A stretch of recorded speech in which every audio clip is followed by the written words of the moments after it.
What if I were to suggest that you play a key role in the awakening world? And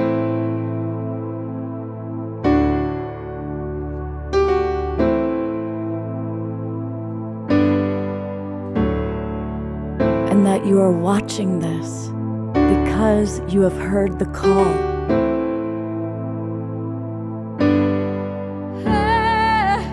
We can start right now by opening our hearts and minds.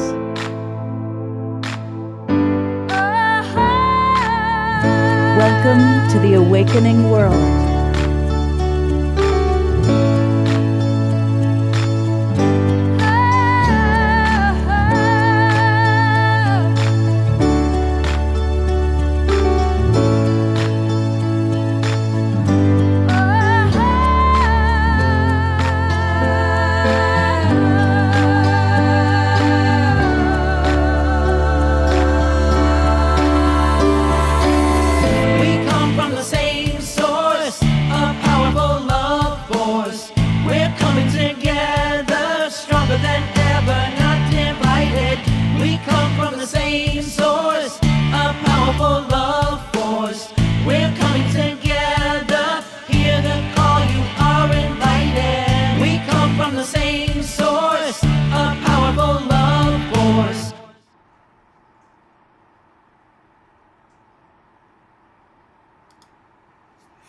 Good evening, everybody. Welcome to the Awakening World. I want to welcome all of the people that are in our Zoom room, and as you come on in, if you haven't already, let us know where you are geographically, and welcome.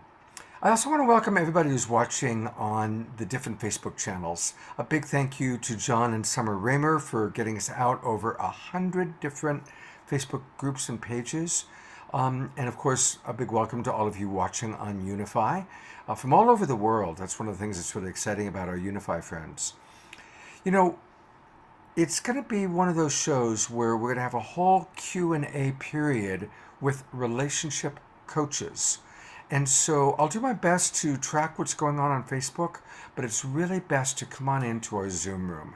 And it's really easy if you're watching on Facebook or on one of the YouTube channels.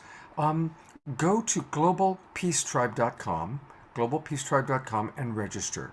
You'll get the links to all of our shows for the next 3 months. We do the Awakening World every Friday night, Saturday night, and Sunday. And we take a topic and we explore it thoroughly. And this weekend, our topic is relationships. You know, I think with the war in Europe and just what's going on in our world, most of us really want peace. More than ever, we want peace in the world.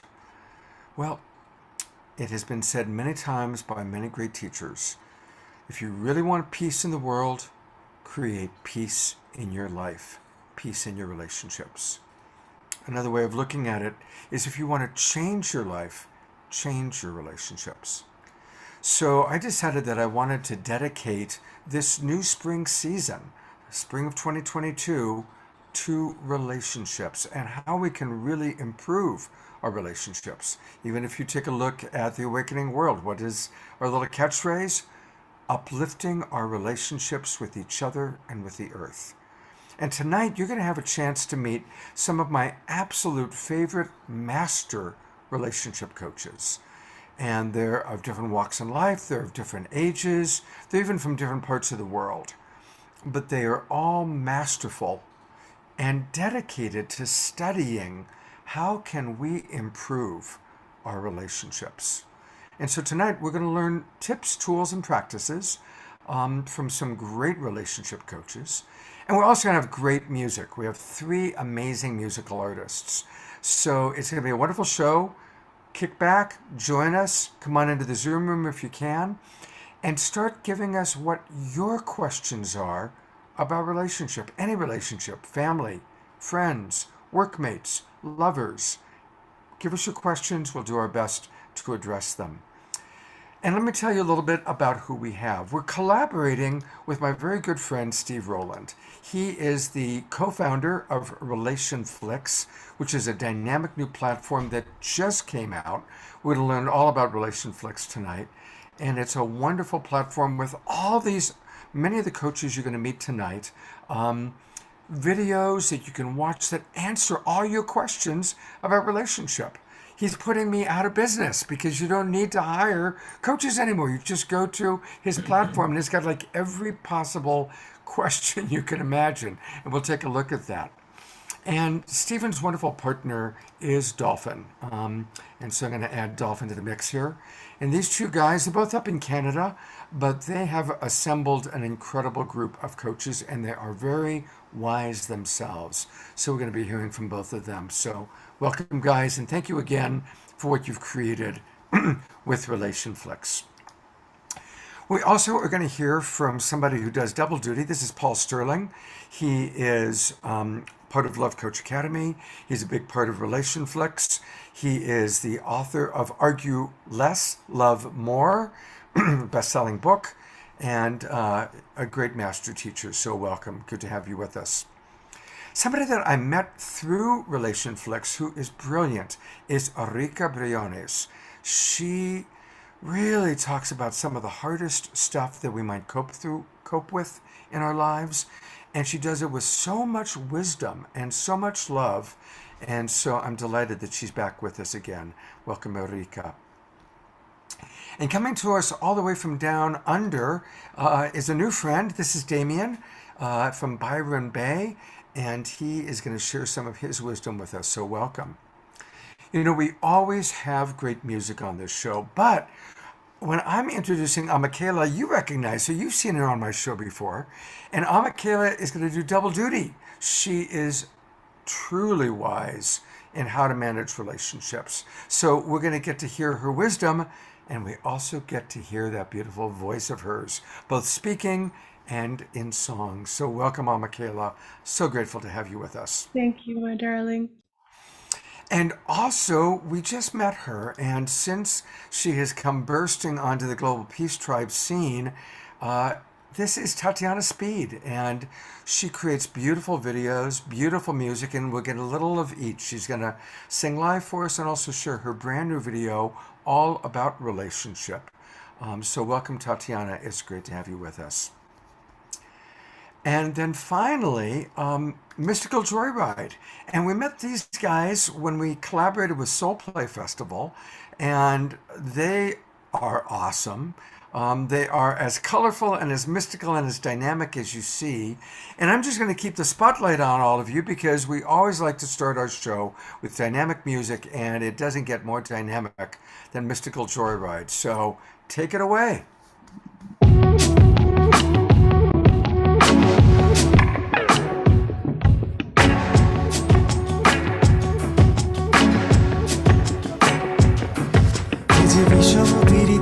টিপিরি পিশয় ছবে আছে খয় টিপিরি পিশয় ছবে আছে খয় চাবি নিয়ে মন বন্ধু থাকো দূরে উথালি পাথালি মন পথ চেয়ে রয়ে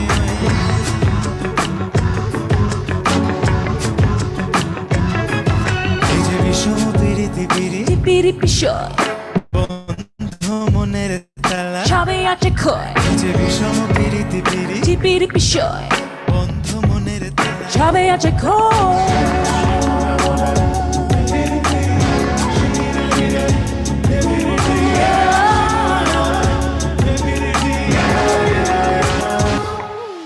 অন্তর জলে শুধু ডিকি ডিকি জল দিলে নেভে না হলো একই অন্তর জলে শুধু ডিকি ডিকি জল দিলে নেভে না হলো একই আমি কইতেও পারি না সইতেও পারি না শুধু জানি একদিন আসবে গো সই তাই তো পথ পানে চেয়ে রই টিপিরি পিশয় বন্ধু মনের তালা ছবে আছে খয় যে বিষম পিরিতি টিপিরি পিশয় বন্ধু মনের তালা ছবে আছে খয় ছবি নিয়ে মন বন্ধু থাকো দূরে উথালি পাথালি মন কত চেয়ে রয়ে রয়ে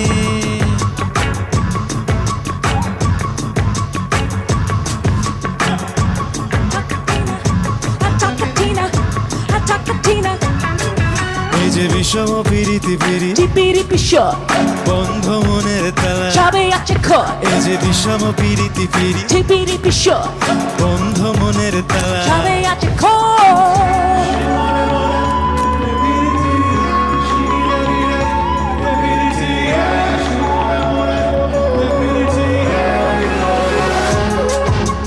চিরদিন রেখো মনে টিপিরিটি বন্ধু তোমার কাছে মিনতি চিরদিন রেখো মনে টিপিরিটি বন্ধু তোমার কাছে মিনতি আমি জাতকুল মানি না লোক লাজ বুঝি না শুধু জানি একদিন আসবে গো সই তাই তো পথ পানে চেয়ে রই Hey! পিরিতি পিরিতি পিরি টিপিরি পিশয় বন্ধ মনের তালা সবে আছে ক্ষয় এই যে বিষম পিরিতি পিরি টিপিরি পিশয় বন্ধ মনের তালা সবে আছে ক্ষয় চাবি নিয়ে মন বন্ধু থাকো দূরে উথালি পাথালি মন পথ চেয়ে রই রই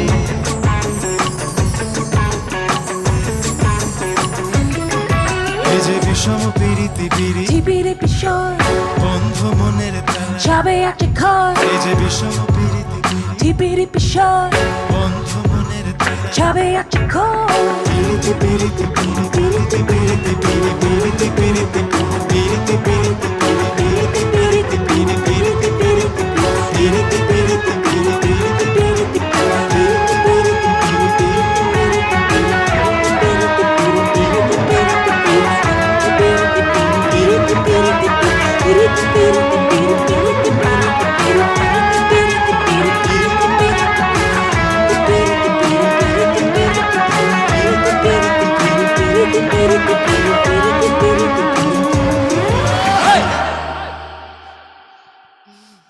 Whoa! Fantastic. Wow. You guys rock. Thank you. Ah. Thank you so much. Thank you. And you've got a new friend with you tonight. Tell us who you. Yes. So this is our friend Arzeen. He's all the way from Bangladesh, the Bengali sensation, and we just love him. He sings with us. He sings. Arzeen, you sing. Yes, he's got music coming out. Yes, I'm glad. I've been playing with them, and thanks for this platform. It's amazing, and yes, I do sing Bengali song, and I'm so glad to perform with them as well. Arzeen. And this song, Piriti means love. Well, you guys do it with a lot of love. Now, we're going to hear from them again later on tonight, but just a reminder that if you want to learn all things Mystical Joyride, it's their website. It's their name, mysticaljoyride.com. And you guys it's finally happening. Live shows are coming back. And you got something coming up at the Mint in Los Angeles, yeah? Yes, this Monday at the Mint, we're playing at Honey Pot Live. Arzeen's going to be performing with us as well. So it's a free show in LA, all ages. We play around 8:30, so come on out if you can. And a reminder, everybody, that they're going to be at the Soul Play Festival, and many of you, of course, saw us when we had the big Soul Play collaboration, albeit Soul Play teaching, and so that's going to be fun. Hey, I also wanted to take a moment to just let people know a little bit more about Arzeen. Arzeen, you've got an album that we can find on Bandcamp. Just go to Bandcamp and put in his name, Arzeen, Arzeen, and tell us about your album.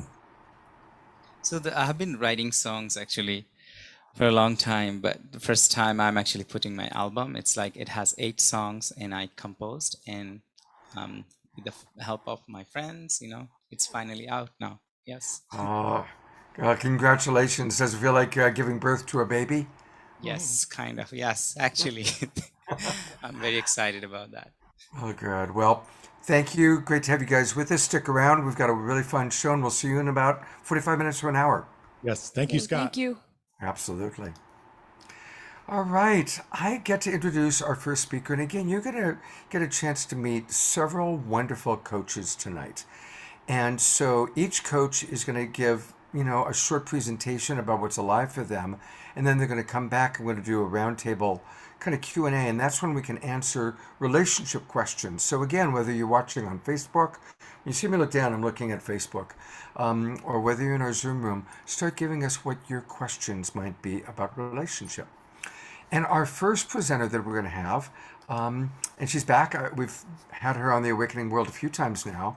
This is Erika Briones. She's a big part of RelationFlix, and she's the writer of the Sacred Prostitute Chronicles. She's a facilitator of women's sexual empowerment workshops, and she's a self-pleasure shaman. Let's just breathe that in for a minute, right? And how powerful. She talks about so many of the things that have been taboo for way too long. And she brings this beautiful understanding of our current culture, but she also has a shamanic side. And that comes from her native indigenous wisdom as a Yaqui and medium. She has a focus to be an advocate to use self-pleasure as a ceremony. It's so important for us to learn to love ourselves and to even self-pleasure, and there's so much shame in our world around that. One of the things I love about Erika is her ability to help people very compassionately confront the shame they may have grown up with and to transcend it. So thank you, Erika, for being with us. Thank you, Scott. That introduction warms up my heart, and I speak for the women and men that have been silenced and have not had permission to talk about sexuality. And there's a common buzzword, and that is block chakra. And every time I think about that, it's really about the inability to talk about the taboo. So for me, when it came to my sexual abuse, like most little girls and boys, it's either the parent will believe you or the parent will not believe you. And in my case, when I shared my truth with my mother about my abuse, I felt free. I felt pleasure. I felt pleasure to talk about what was happening. And for most of us who have not had that relationship, my biggest relationship is shame. Being in relationship to shame is actually one of the segments I teach on the RelationFlix platform. While I am here to talk about sexual confidence, I'm really here to unpack the sexual narrative. And actually, it was through writing my Sacred Prostitute Chronicles where I discovered what pleasure is about. And I want to share that for me, writing has been my form of pleasure. And I was told by a lot of teachers, you will never go to college. That was like my English teacher in my ear. She would tell me, you will never be this. And the truth is, I believe that that was shame. That was the expectation of others.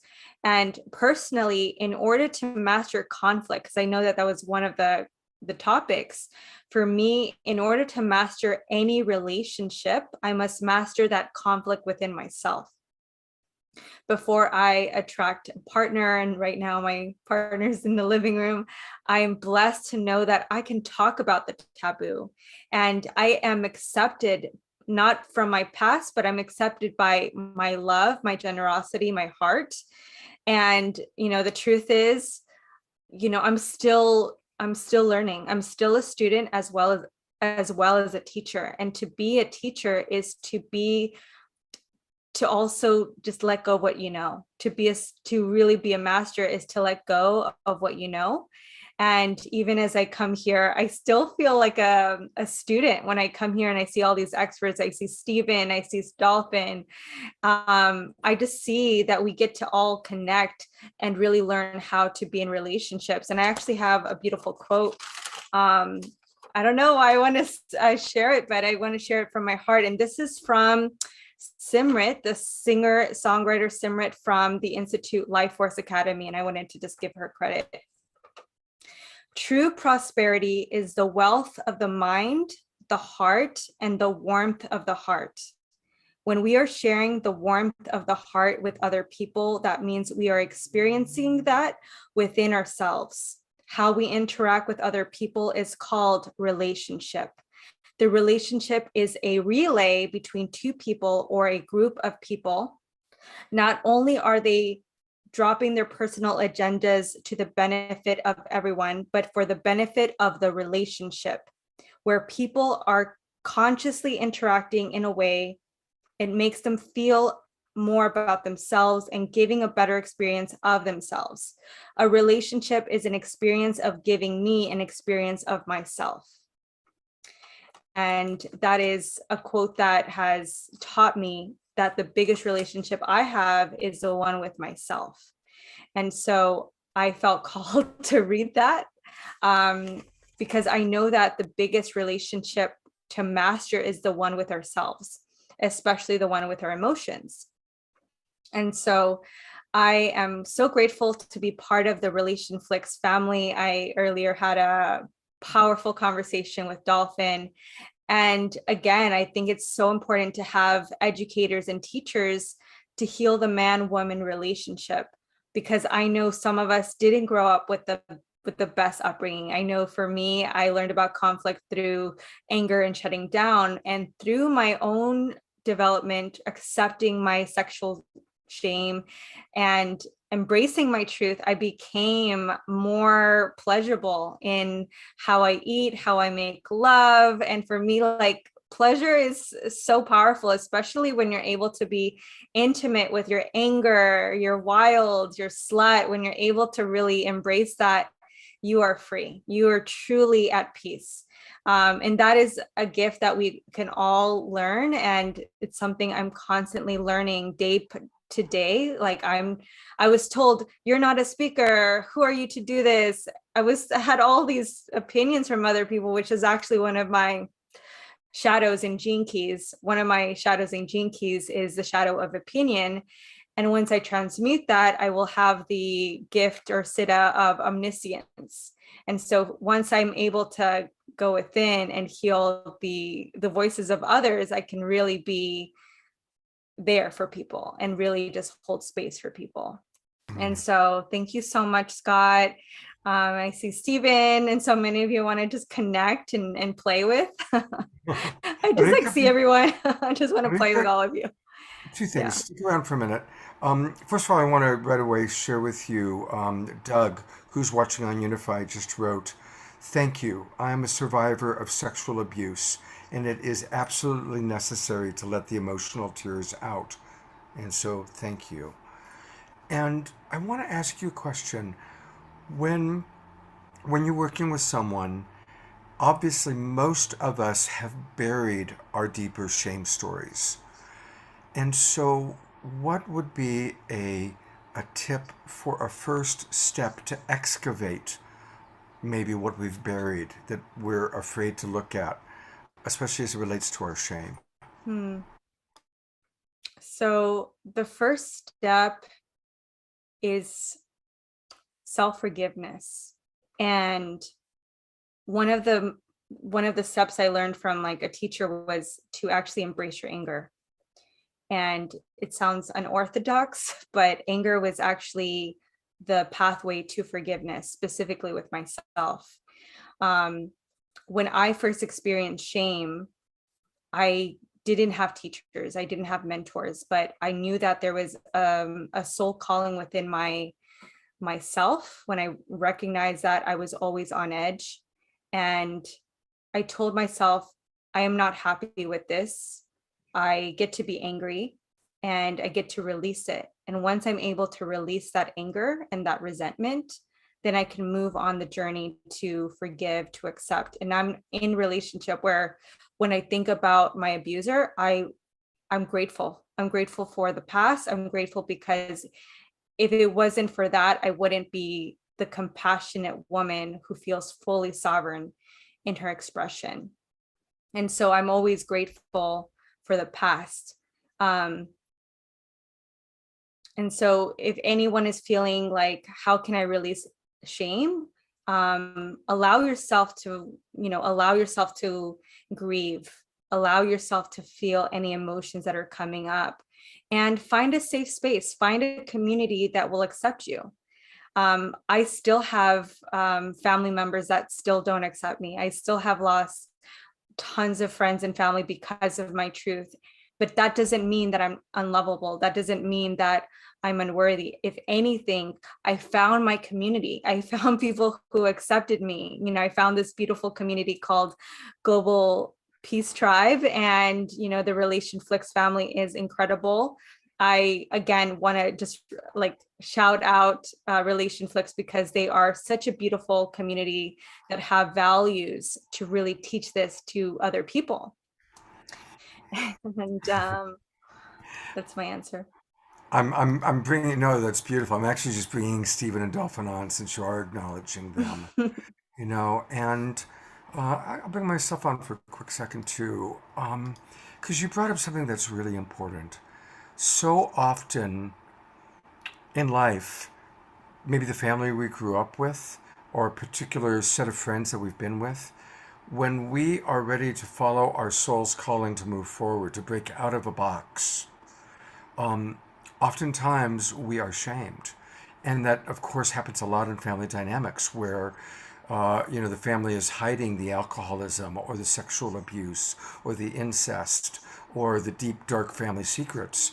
And the person who does what Erika is doing, which is saying, hey, we have to talk about this, often is shamed and castigated and has to leave that family.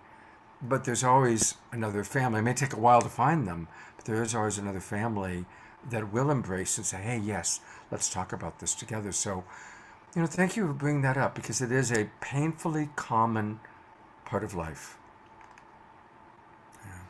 Yeah, thank you, Scott. And I think that while one of my segments on the platform is sexual confidence, part of getting to the place of sexual confidence is acceptance, it's courage, it's willingness, and forgiveness. Forgiveness has been my mantra throughout this whole journey as a little girl.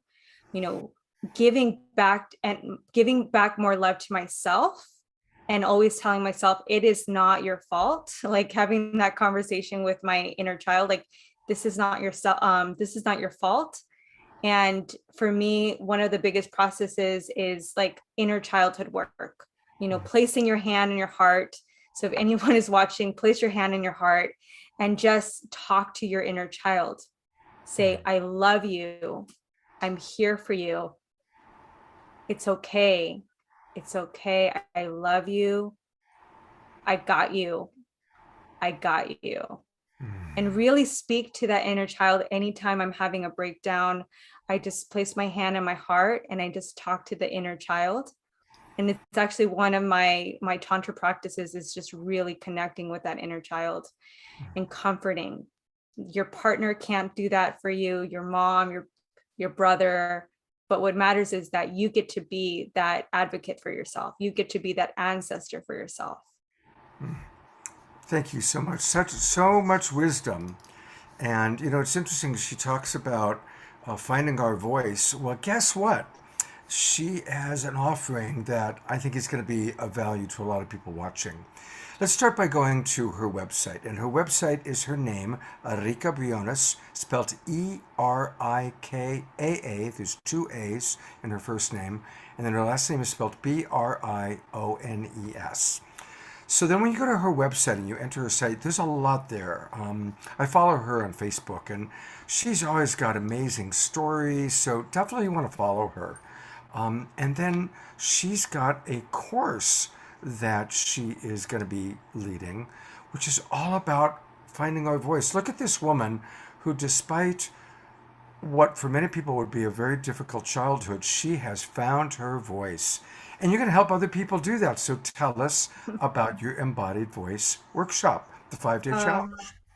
Thank you so much. I am so excited. I'm like so passionate about this challenge. We already have 77 members signing up to this course, and it's really a discovery of your authenticity. So voice is a lot to do with accepting who you are, letting go of the shy programming, that conditioning. And trust me, like you asked me 2 years ago to come here, I would say, that's not going to happen. My fear was holding me back. And that was really connected to trauma. So I'm so excited to be facilitating this. We have bonus speakers. Yulia Rose is one of my great friends, soul sister. She's going to be doing a throat activation meditation. We're going to be doing some EFT. And then, of course, on day 5, we're going to have a talent show. So if you're like feeling that this is exciting and it's scary, I am going to be guiding you in a very gentle process. You're not alone. So if you're feeling like you're shy, there's going to be other shy women sharing their gifts. And even if you're scared of the word talent show, because someone brought this up to my attention, what if your talent is just sharing your story? What if your talent is just pressing play and saying, I'm scared to be here, but here I am showing up? Your talent can just simply you being using your voice. And I will tell you that even for me, it's a stretch. I'm going to be doing a rap. So it's going to be exciting. We get to release shame. We get to release fears. And it's an exciting project. So anyone who joins, it's free. You get tons of support. And that is the free challenge. It's fantastic. Thank you so much, Erika. You are such an inspiration. Yes. Also, it starts May 25th through the 29th. There's also going to be bonus videos from experts, and it's going to be available until June 31st. And so people just go into your website and give you email address and name, and that's how they sign up, yeah? Yeah. Okay, it's nice and easy. Rika, thank you so much for your wisdom, and I think you'll be back for our roundtable chat at the end, yeah? Yes. Great. All right. Well, we are going to go from isn't she a powerhouse? We're going to go from one woman to another. And I am so grateful when I asked Michaela, you've seen her on our shows before. And I said, it would be great to have you on this show because you have such an understanding of relationships. She does so much wonderful work in the world. And she is an active person. She is an activist. She's an actress. She's an award-winning singer. She is the executive director and founder of the International Cultural Arts and Healing Sciences Institute. She is absolutely making the world a better place. So, Michaela, thank you for being with us, and I'm eager to hear what you'd like to share with us tonight. Thank you so much, Scott. And I have to just say, first of all peace begins with forgiveness. Erica, you are the fierceness, being your full sovereign self, yes to authentic expression and fullest freedom and integrated integrity. It was just beautiful to hear you speak. And with that, I say, oh, Hashume Oya, Hashume Oya. Ashumbe Oya, we bring peace to you, oh Mama, we bring peace to you. Through the sweat beads of your labor, we bring peace to you. Though they tried to take your dignity and their faces they did not show, we bring peace to you. We bring peace to you. We bring peace to you. Oh, Baba, we bring peace to you. In your darkest hour of morning, we bring peace to you. As you cry for your children and the love they long to know, we bring peace to you. We bring peace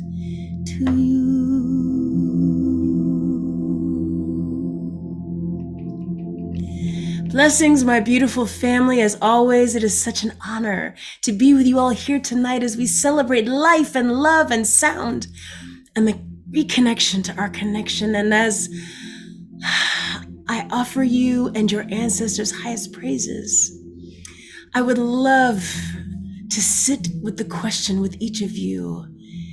How are we living into our blessings and value ourselves and our relationships? How do we value our commitment to our family, be they furry or feathered or skinned or scaled? How are we living into being our best self? By being fair and honest, by being equal and in balance, in harmony, in gratitude. Where in our bodies do we hold peace, accountability, responsibility, respectability, and with whom do we share our most vulnerable parts? For what is freedom? What is right? As we watch with open eyes and wounded hearts at what is happening around the globe and wonder when and where and how will it all change or shift or become inclusive and loving and whole? How can we forgive and move into healing? It is a question that requires more than an abstract cerebral reasoning. It requires the opening of our kaleidoscope diamond mind to embrace all the parts of all of our kin, homatakiasin, and move from the who, what, when, where, and how into the why. Why is it imperative for us all to heal all of our relations? Why is it critical for us to move with faith into the miasma of wonder and radical imagination and simply be beyond by believing? Believing in the goodness in ourselves and in others, in seeing things seen and unseen and believing these things and all the ways that shape and move us in ways we do not know how. How does gravitation exist? I mean, really, how does a seed wake up, find light, sprout, and grow? How does the mycelial network beneath our feet weave the world into oneness? We know not, yet we believe. For those of you who have heard me speak before, you have heard me tell the tale of when I was murdered in a hate crime where I died and came back. And during that healing process, I had to learn to not only heal my body, heart, and mind and spirit, but how to believe and heal my believing into right relationships with love and peace and forgiveness and understanding. After that hateful incident, I decided to be someone who went around the world as a cultural arts ambassador for the State Department and Foreign Services Institute, working with refugees and jeopardized populations, primarily children who are at risk and families that have been traumatized by war. And years ago, when I was in Palestine, I was asked to be the celebrity international judge for the first Palestinian Idol ever. And when I arrived, one of the contestants was this young refugee girl who pushed her way past all the TV cameras and microphones and reporters and interviewers and grabbed my hand and pulled me alone into this alleyway. And now I followed her because she was so little and so brave to do this. I thought there's no way I'm not going to go with her and honor her in this moment.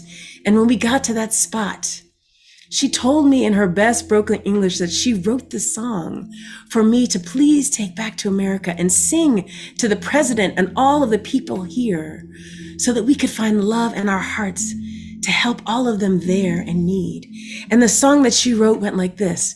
We are the children of Palestine. We are the children of the Holy Land. We are living in poverty in the villages, towns, and big cities. We seek change, not charity. We seek change, not charity. If food, shelter, and playing in school is not for me, only for you, then what is freedom? What is right? And that question has stayed with me all these years later. What is freedom? What is right? Is righteous freedom simply the ability to walk around without war exploding all around us? Yes, and righteous freedom is also the ability to choose to be loving, kind, present, awake, and aware of all living beings around you, that want to be in right alignment and relation with you, with me, with us? Are we willing to take the risk to open ourselves up to the possibility of true love and complete peace, to love and honor the highest part of you, and hope that you will love and honor the highest part of me? For we are all connected, and in an extraordinary moment in time, oh best beloved, yes, we are, a time when we need to muster all of our strength, corral all our community, and call on all of our ancestors, because we are in a time when the medicine from the plant spirits and animal spirits and all of the elemental spirits, orishas, devas, or whatever name you wish to call these celestial beings that surround us, we must all come forth and stand in witness and in action to our powerful present hour now. Yes, my beautiful, darling, and empowered family, we are in a time where we not only can make a difference, we must bring peace. We must be peace. We must bring joy, and we must be joy. We must bring love, and we must be love. And to know that we are truly one with the universe, one with the river that is flowing, flowing and flowing, the river. She is flowing down to the sea. Oh, mother, carry me, your child I'll always be. Oh, oh, mother, carry me down to the sea. Remember, the earth is our mother. We must take care of her. You are our family, and we must take care of each other. I am you, and you are me, and we are one. And that is how we stay in right relationship with ourselves and the world. Ashe, aho, amen. Oh, Michaela, I wish everyone in the world could just listen to what you have to say. Your messages, and you delivered with so much love and compassion. And, this show's going to go late, everybody, because I just can't cut people off. There's too much to go on. And there's a really interesting question that came in on Unify in response to something you sang. And the question is, how can the cursed receive peace? Interesting question. But I'm going to throw that one at you, and thank you for... Yes. Yeah. And I appreciate that question. And I do believe that there's no such thing as the cursed. I believe that we all are blessed. We all are children of the great, beautiful universe. There's nothing in this entire universe that is cursed, unlucky, unloved, not blessed, nothing. And so that is how we come into right relationship. We must believe, yes, mystical joyride. I see the clapping, because that is the realness. Nothing in this universe, nothing is not fiercely imbued with the power of creation and the beauty of life itself. We must believe that at all times. Yes. Hey,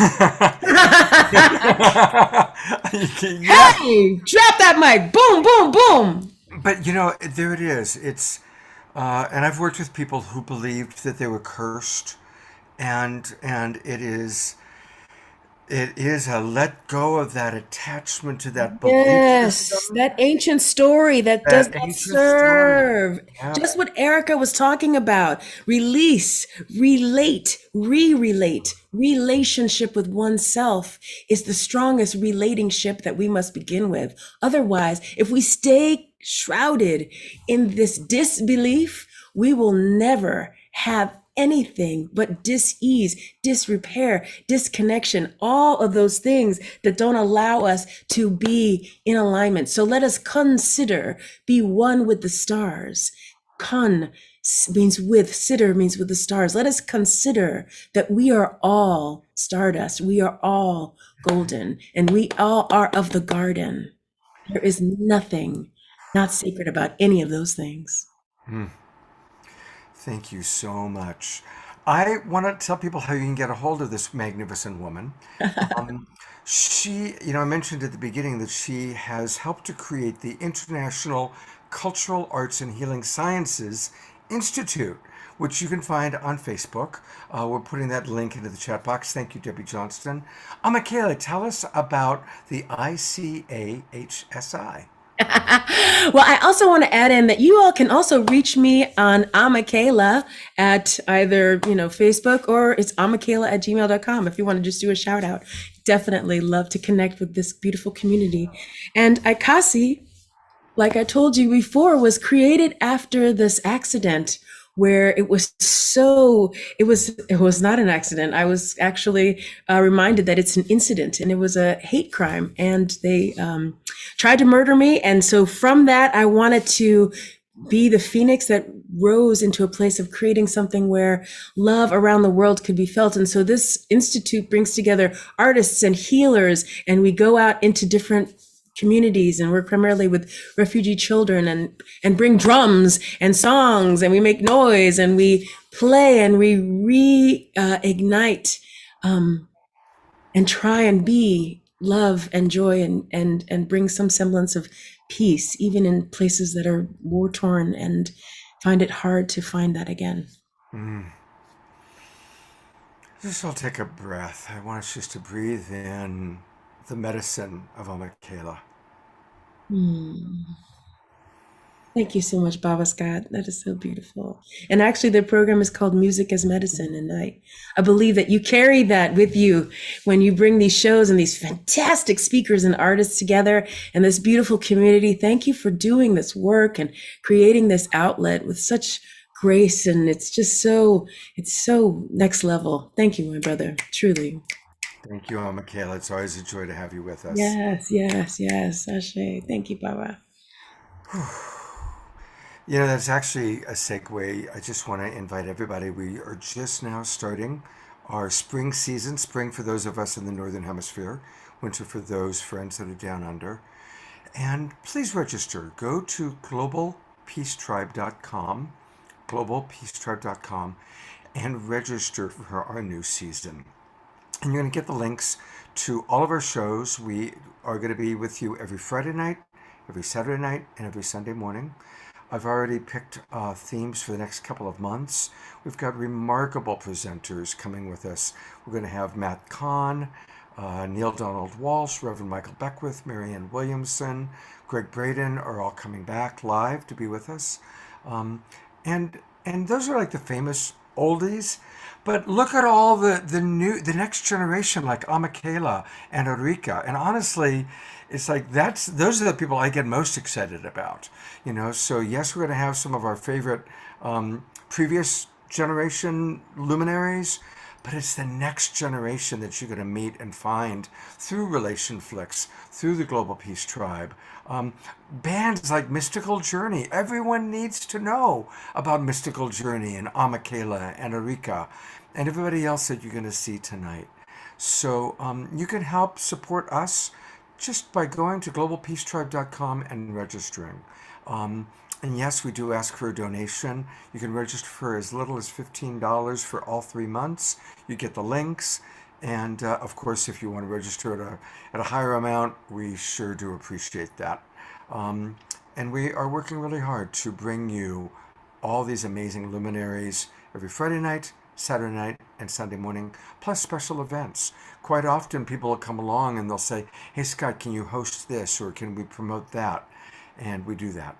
So your support is really, really appreciated. So thank you so much. Speaking of artists that everybody needs to know about, you're going to get to hear Tatiana Speed really, really soon. So stick around. She's going to be with us. And we've got some wonderful next generation. But I get to introduce somebody that is a baby boomer. I'm a baby boomer. And I know that a lot of our audience watching are baby boomers. So God bless us. Remember, we the boomers are changing everything as we move through it. And one of the people that's dedicated to that is my good friend, Paul Sterling. And Paul, of course, is the best-selling author of Argue Less, Love More. He's a big part of Love Coach Academy. He does shows every Thursday night and Sunday night online. You can catch wisdom from Paul, and you're going to catch some wisdom from him right now. Take it away, brother. Scott, I so want to thank you because having been your roommate for over a year now, I know how much goes into these shows.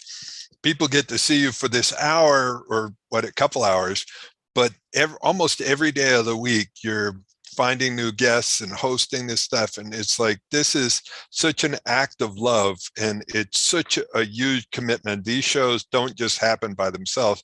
The same way for Stephen and Dolphin with RelationFlix, that didn't just happen by itself. There's been, at this point, probably years of planning and building. So love, the Beatles were wrong. I hate to say this in this group. Love isn't all you need. You need skills, you need tools. Esther Perel, who's a great relationship coach and therapist, best-selling author, says the quality of your relationships based on the quality of your communication. And what I added to that in my talk tonight is, when your communication falls apart, so does your relationship. And there are 4 key areas to look at here that create the biggest problems. And number 1 is my partner doesn't listen. So find which one resonates with you as you're listening to this. But number 1, my partner doesn't listen. Number 2, my partner's not willing to talk. Number 3 is, when we talk, we trigger each other, and both of us shut down and our reptile brains come out. And number 4 is, we don't know how to recognize when we're triggered, how to recover from triggers, and then how to repair the relationship. So I've been teaching this stuff for over 25 years, studied with Marshall Rosenberg and Tony Robbins, and Byron Katie, just a whole list of people. But what I want to do is give people a story tonight of one of my clients.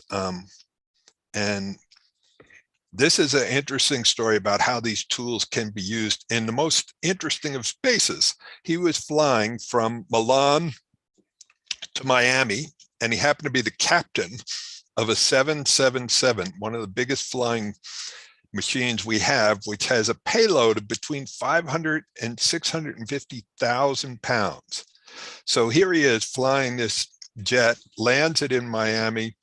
They're going up to the gateway, and he hears some upset happening in first class, and he gets the plane parked, and somebody's pounding on the door to the cockpit, and one of the stewardesses says, "You got to come back here. One of our first class clients is freaking out." And so he gets himself situated, co-pilot taking care of everything else. He turns around, he walks back there, and he's going, he told me this later, he goes, "What would Paul say? What would Paul say? What would Paul say?" And if you think about it, the person was upset, and we communicate from our head, we communicate from our heart, and we communicate from our hurt. And this person was triggered, and they were in their reptile brain. Now, as captain, he had the power and authority. He could have called TSA. This person could have been taken off in handcuffs or put on the no-flight list or all sorts of different things.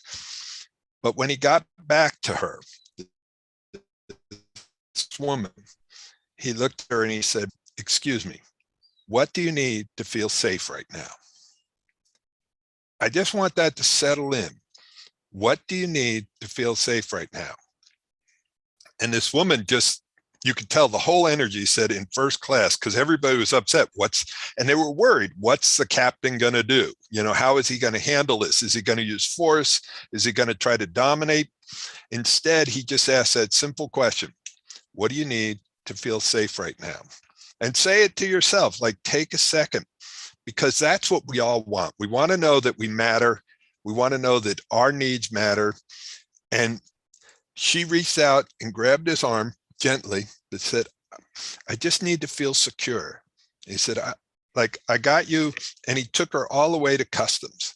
Now, he says that he has gotten more letters in this short time since he's been applying sort of the nonviolent communication, the compassionate communication principles on his jets. He's gotten letters from the stewardess and the stewards and from passengers that flying on his airplane is a different experience.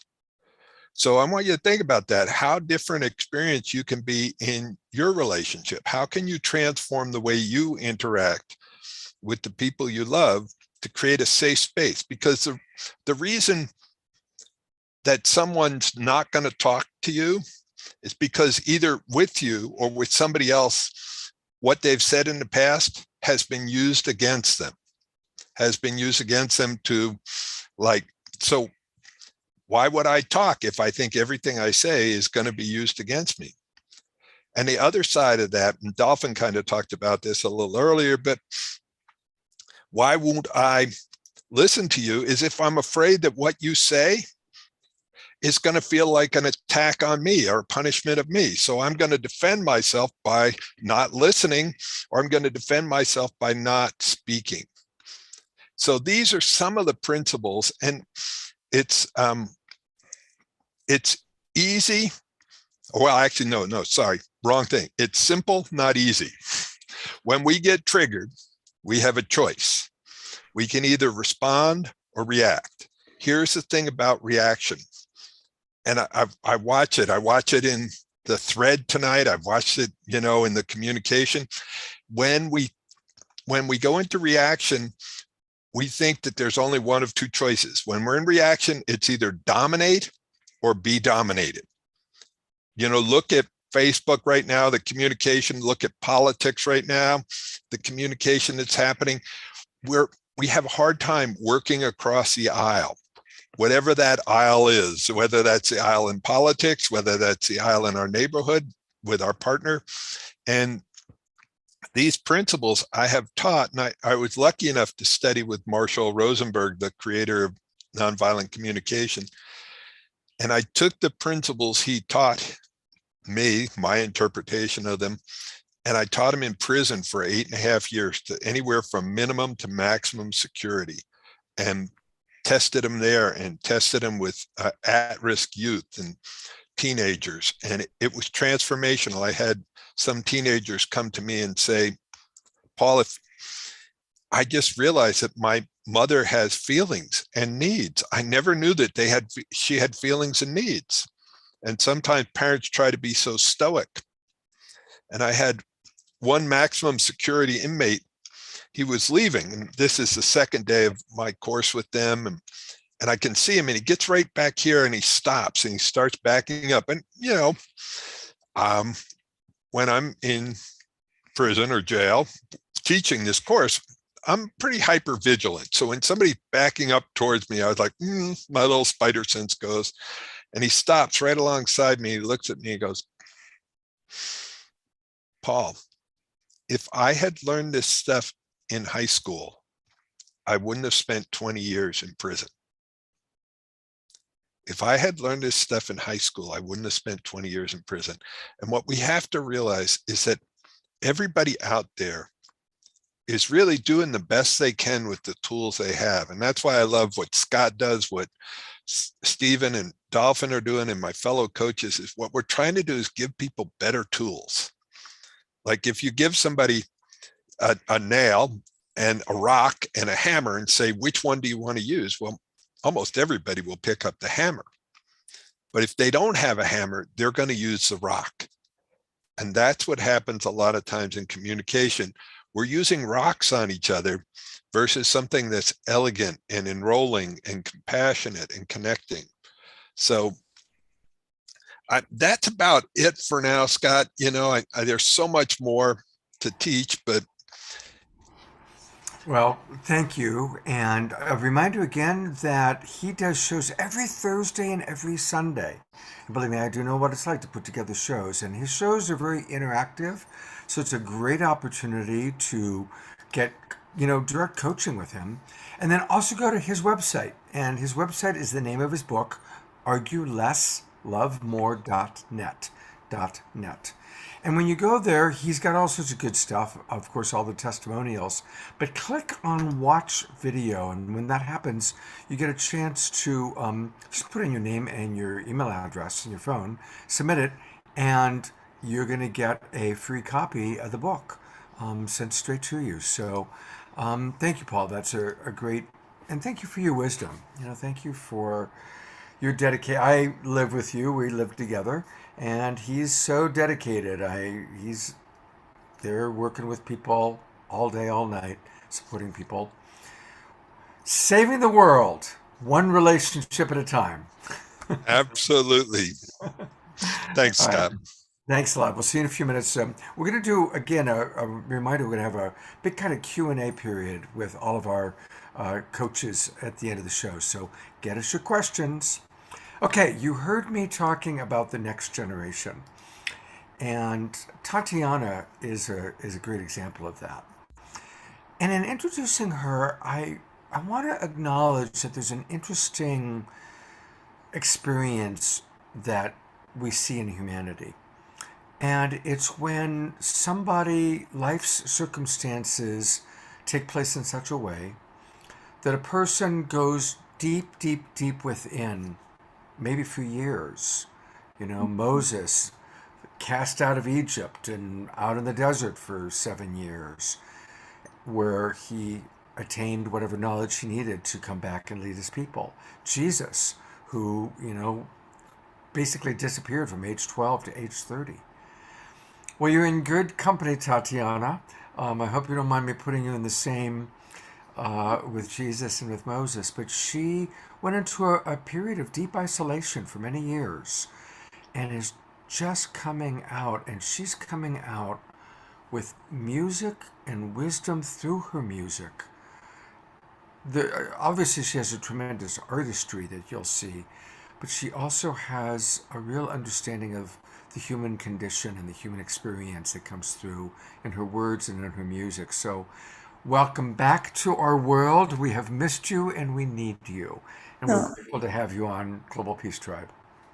Oh, thank you so much, Scott. It's such a joy to be back and in this community and just to see and hear these incredible speakers. Like, I am just inspired over here and lit up, and I'm feeling catalyzed and just really in awe of this community. And yeah, I took a 6-year pause, meditating in the woods, doing some very deep inner work and transformation from a health crisis. And like Scott said, it's really been my own deepening, my own evolutionary path towards awakening and stepping into being an instrument, hopefully for greater good for this world. And the song I want to share this evening is a new song.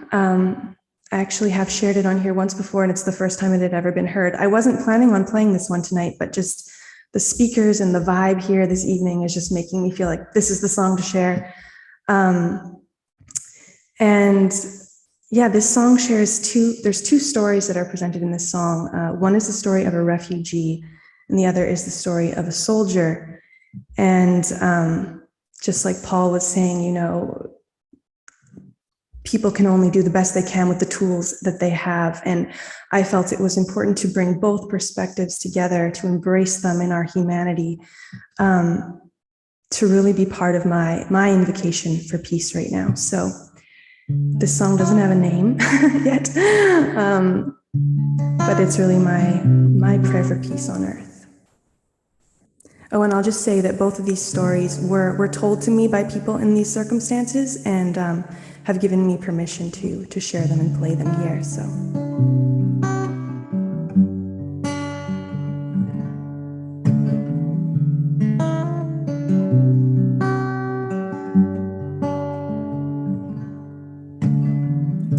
She tried to hide when the soldiers came, as the bombs fell like rain, and the whole world changed.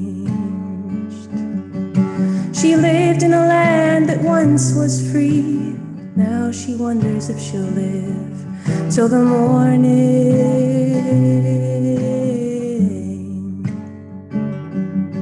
She holds her children tight and whispers, it'll be all right. She prays they will see the morning light. Grateful for the break of day, she gets on her knees and prays, let there be peace on earth. Oh, na na na na na, hear the voices rising around the world. Na na na voice is rising. May there be peace on earth, na na na na. Hear the voice is rising. May there be peace on earth.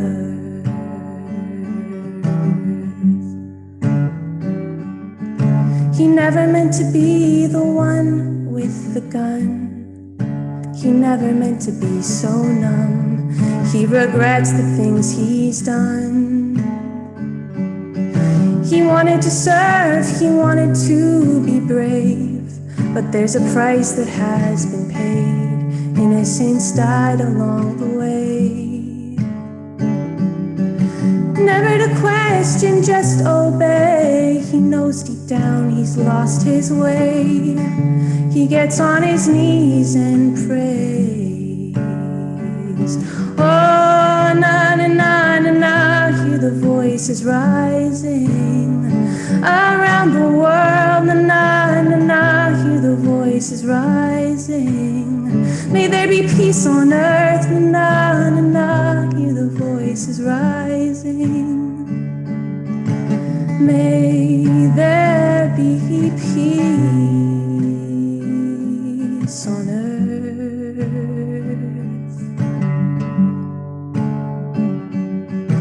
May there be peace on earth.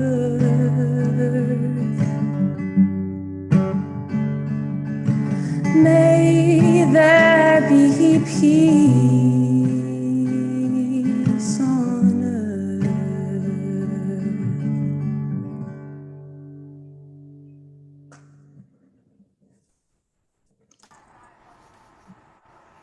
Thank you, everybody. Oh my God, yeah. I hope you see everybody. Go to gallery view for a quick second. Just everybody twinkling, and what a beautiful and sad song. Sad that that is the state that so many people are in. And I do know this song. We talked about it before, but I love that you bring into the consciousness the Russian soldier.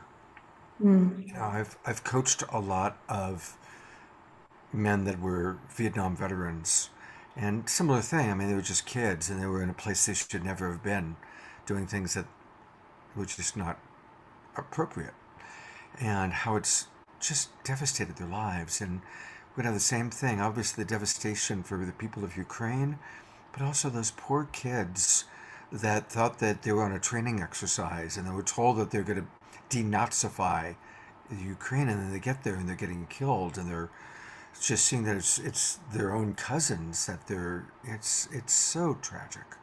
So thank you for singing to that. Yeah, truly. Thank you, Scott. Thank you for having me. Yeah. Now, don't go away. I want to let people know a little bit about, and she's going to come back and do at least one more song tonight. And maybe we might get a song and a video, actually. But I had it here and then I lost it. Here we go. Two things. She has a lot of good stuff on Instagram, and her name is Tatiana Speed. So if you go to Instagram and put in Tatiana Speed, follow her, and there you go. I will do all of that a little bit later. She also has her website, and I'm going to stop and go back to the website for a moment here. I got so caught up in your song, to be honest, I wasn't ready. It just was like so dropped in with you, so thank you. Her website is her name, TatianaSpeed.com. And so absolutely everybody, subscribe, join her so she can, keep track. Please buy her albums. Let's support our musical artists. It is so important to support people like Tatiana, and your beautiful heart, your beautiful voice, and your beautiful blessing to be with us. Thank you. Thank you, Scott. Yeah. And she's going to be back. I'll be back. We got more Tatiana coming. All right. Now, we are collaborating with Stephen and Dolphin. It is a RelationFlix weekend. And so I'm going to there's Dolphin, and I'm going to bring Stephen back up. And I'm going to let them introduce this next speaker. and maybe share with us a little bit more about RelationFlix. We've got a lot of people that have joined us since the early Zoom Room show. So, guys, tell us a little bit about RelationFlix, then introduce Damien, and then we'll go take a look at the website after Damien speaks. Go ahead, Dolphin. Yeah. Yeah. So, I mean, the RelationFlix platform came to life several years ago. Stephen and I sat down. It was his brainchild. He had a deep passion for relationships and communication and supporting people in finding their way. And when we sat down, it was the kind of coalescing of deep passions of ours. We wanted to bring our work around relationships as well as our love to tell stories and create video and film content. And it was like one of those conversations where as the conversation unfolded, it was like ding, ding, ding, ding, ding, ding, ding, ding. All of these pieces lined up and we were both like, yeah, this is it. And then we've been at it since then to create a platform that brings answers, support, transformation, information to people so they can find and create and sustain the relationships they want. So that's just the snapshot of us and the project. The Damien, the guest that's about to come on, I'll say a couple things and then maybe Stephen can fill in any gaps that I leave. I got a chance to meet Damien sort of at a distance. I got to read his writing and hear a little bit about him and how he likes to work. He's one of those people who's able to weave kind of poetically different information from different sources and bring them together in a way of describing things that provides kind of resolution where there wasn't any, or at least very little. He provides insight where a lot of people have looked and spoken to, but finds a way to bring something new to the insight or something new to the perspective that for me, that's something I love to do. And when I see someone who's really masterful at it, it's like watching a professional athlete or a high level world-class performer do what they do. You just watch and you go, oh yes, like that's it. So that's been my experience of Damien in written form, also in video. And this journey has been one where we get to meet the people that we look and admire from afar. And so he's one of those for me. I've really enjoyed getting to know him better on a more personal level. We have some things in store around RelationFlix. So he will be included in all the ways that we're able to include him that he wants to step into. It's just an absolute pleasure to have him. He's a massive asset to us and to the world. And yeah, Damien, it's great to have you and looking forward to what you have to share. Yeah, I want to echo what Dolphin said there and just offer some of my praise towards Damien. And there's like this quality of heart-centered, raw realness that I experience with Damien that's just so refreshing and I experience as just like untainted by some of the common masks and personas that people can wear. And he just kind of throws himself in the arena, speaks what's true, real, and alive in his heart, and in doing so brings such profound insight to really difficult conversations and relationship dynamics. And yeah, just really appreciating the big gift that you bring there, Damien, and especially the way that I've witnessed you embody and actualize the authentic relating teachings that you bring to the world in such a tangible way. So yeah, it's great to have you on the show and great to just keep being in the sandbox with you and how we can play together with the RelationFlix project. And so a question that I have for you is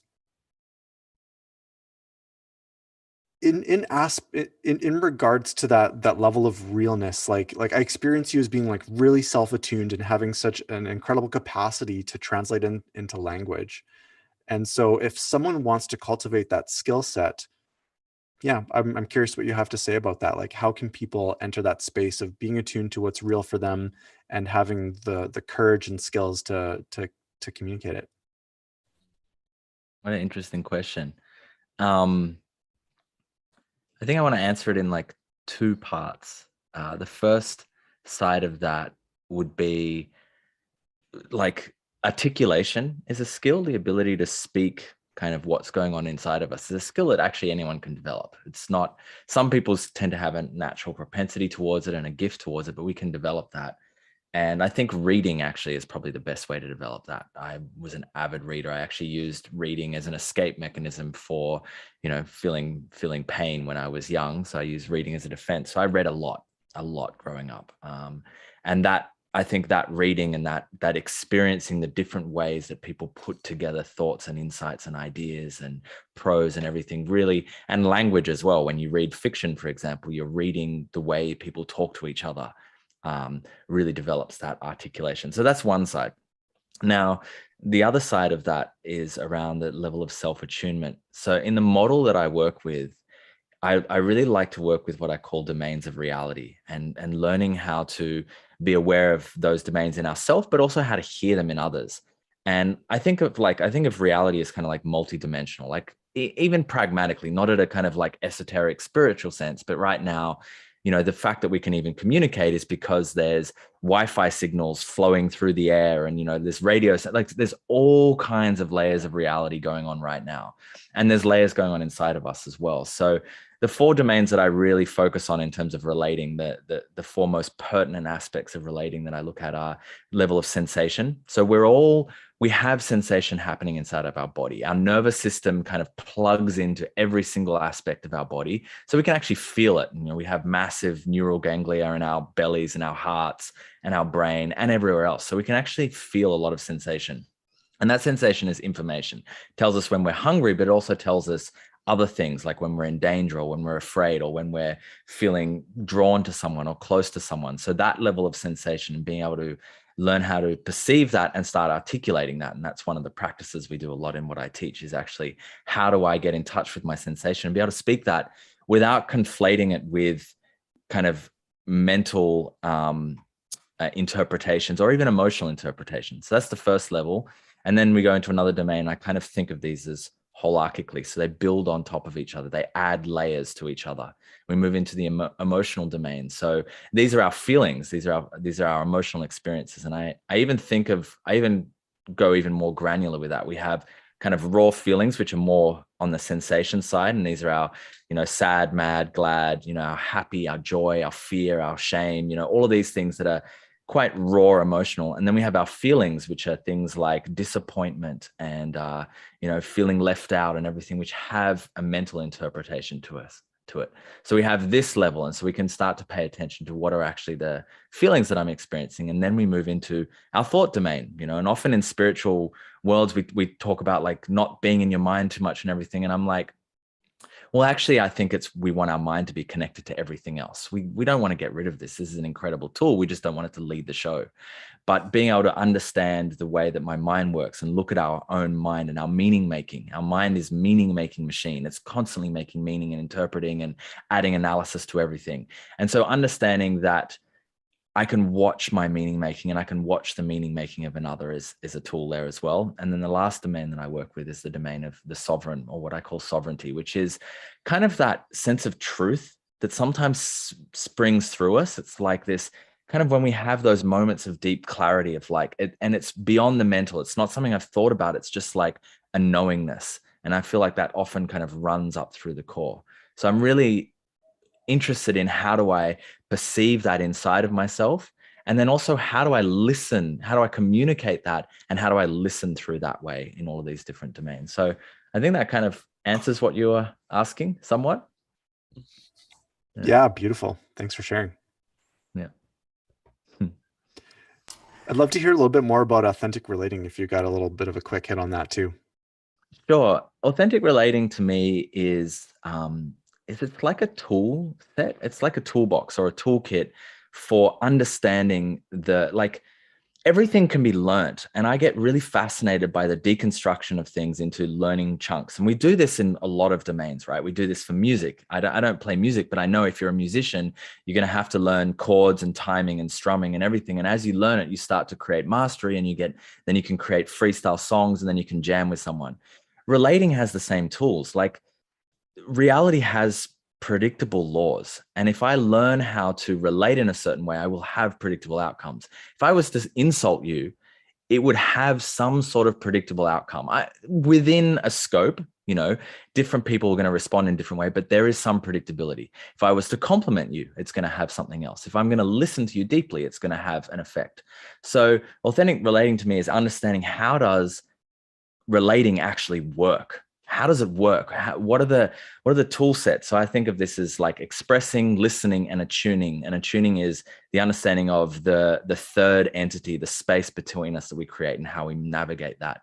So really, authentic relating is about these set of practices and skill sets that we develop so that we can become more masterful in our communication. It's first of all, it's great to get to know you. And once again, Dolphin and Stephen have brought in some really cool people. Stephen just asked about authentic relating. And so I know you've got a course coming up. So first off, if people want more of Damien, which I hope that they do, his primary website is evolutionaryrelating.org. I love that title, evolutionaryrelating.org. That's what this show tonight is all about. As we are awakening, we are evolving, we have to evolve the way that we relate to each other. Anyway, if you go to courses and click on relating, the fundamentals of authentic relating is a new course. So Damien, tell us about that.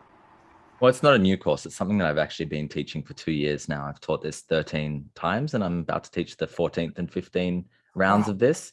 So this is a 7-week curriculum, and I basically teach 7 broad skill sets of relating and and a set of practices to master them. So this is with a cohort of people who are diving into the practice, and I have a big library of theory. Every single skill set has a couple of hours of theory behind it. It has all pre-recorded practices and demonstrations and everything. So this is a toolkit for relating. Wow, and I'm just going to read the modules for those who may not be able to see it. Because each of these are such important things for us to really practice.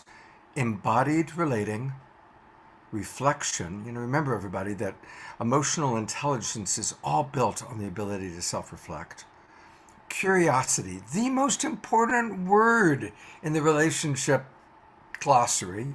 If we can remain curious.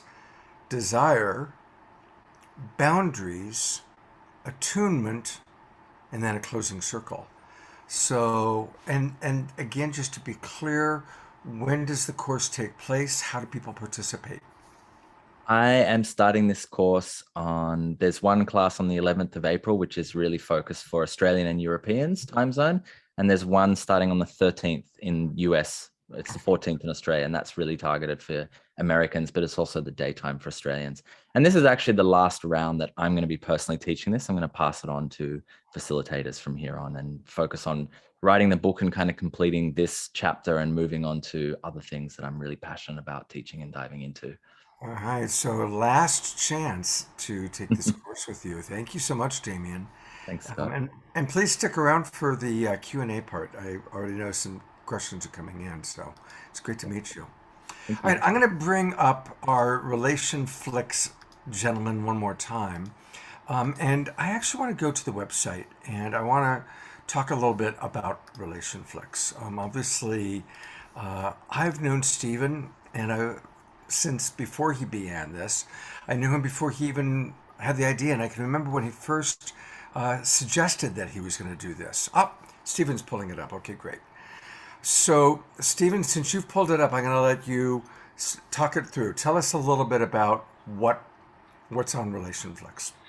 Yeah. So as someone who's just a profound relationship and intimacy enthusiast, and being surrounded with such an incredible community of experts like yourself and Paul Sterling and Damien and Dolphin and Jessica Osterday and Erika, and it was just a total no-brainer to enter the video subscription e-course online learning space with a new offering. And it's been 3 years of blood, sweat, and tears, but here we are out the other side through the portal, and our baby is now live and available to the world. And to me, this isn't meant to replace coaching or programs and things like that. What it's meant to do is be really complementary And you know, something that we really aimed to support people with is having an offering that's really accessible. You know, not everybody has the ability to go to a destination retreat or take a high ticket program or work with a coach or a therapist every week or two. And so we really wanted to build a ridiculously high value, low hanging fruit for people that just delivers tremendous value for a very low price point. And so there's a 14-day free trial. And what that gets you is access behind the curtain, and which is what you're looking at here. And so on the homepage, you'll see a whole bunch of different carousels, one with newest videos, and we're adding new videos all the time. And we have tons of, like, when I look at the content that we have coming down the pipeline, I have this experience of just like, whoa, this is so awesome. Just like objectively, I mean, I might be a little bit biased, but but it's like I look at the content and the way that these incredible facilitators are bringing their magic. I'm just like, yes, it's an amazing product, and it's a beautiful platform. And it's meant to support people all the way across the board from their relationship journey, whether they're single and looking to create something, or they want to amplify something they already have and take it to the next level and build juice and passion and energy in what they already have.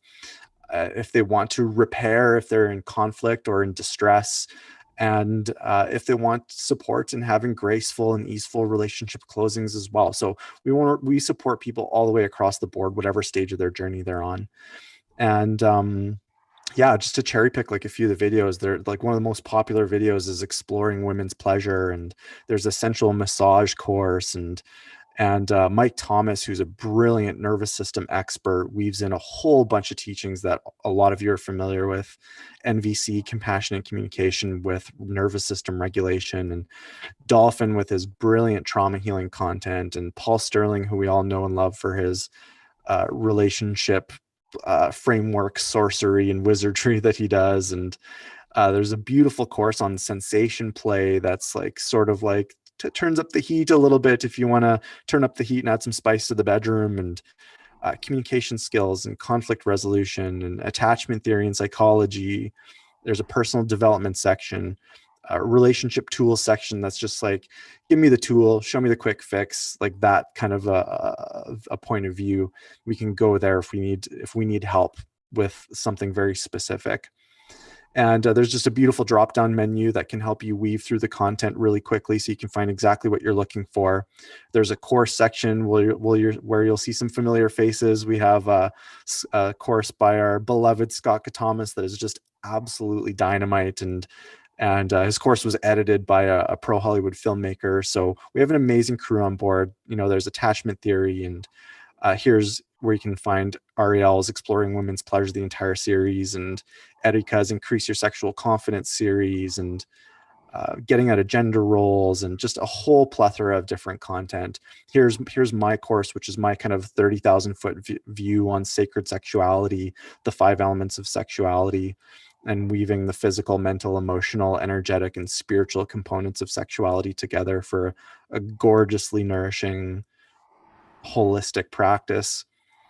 And just to put a sticky note on that, we're doing for Scott Sacred Sundays, how to weave spirituality and sexuality together. So I'll be on the panel discussion for that tomorrow. But yeah, just to kind of drive it all home, there's just a treasure trove of incredible content. You can sign up for a 14-day free trial, and the monthly subscription is, in the grander context of how much it costs to get this type of education, is dirt cheap. So it's just tremendous value for a low price point. And we're adding more offerings into the mix that are just super exciting. We're building in a live broadcasting section of the website shortly, where there's going to be regularly scheduled programs every month, live workshops, very similar to what Scott's doing here with world-renowned experts and speakers, and yeah, just a whole bunch of incredible offerings coming down the pipe, like adding things like documentaries and short films and stuff like that are all cooking on the stove. So you're catching us in early days, and it's an honor to be of service to the world in this way. You guys have done a terrific job. And I want to mention that some of the coaches that aren't on the show tonight or this weekend, but I know them. Mike Thomas has been on our shows a few times. He's terrific. Michael Dyer, Sheza. So you've got just a great group. So good job, you guys.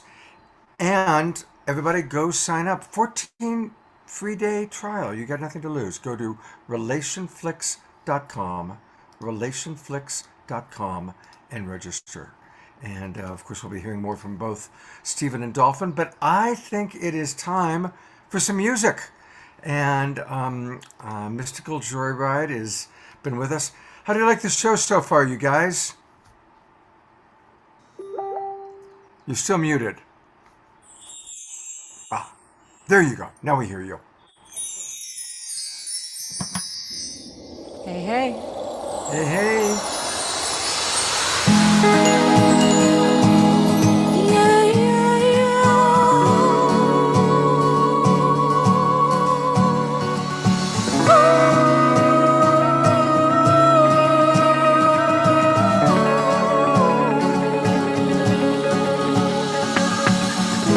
Way up here we soar, we fly, we don't give fucks about who we are. I'm and you and me, let's let our ego die. I'm the dust and you're the smoke, we're both the air, the fire and earth. Oh,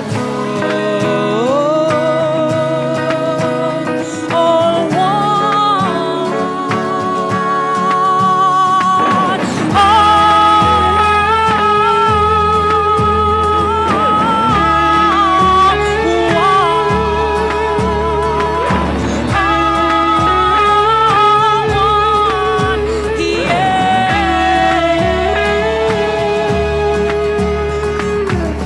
we speak in light and energy, swim through stars and galaxies, and all together we're just learning how to love.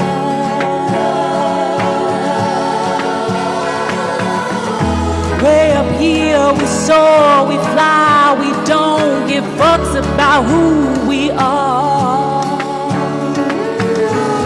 I'm and you and me, let's let our ego die.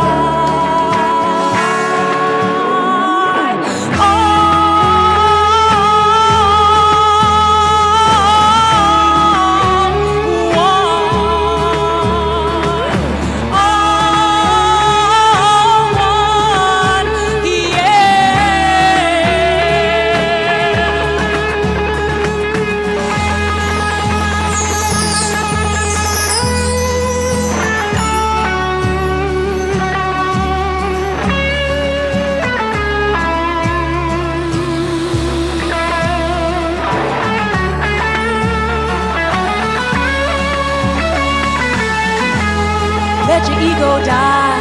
Oh, let your ego die. Ooh, let your ego die. Ooh, let your ego die. Oh, let your ego die. Go ahead, let your ego die. Let your ego die. All one. All one.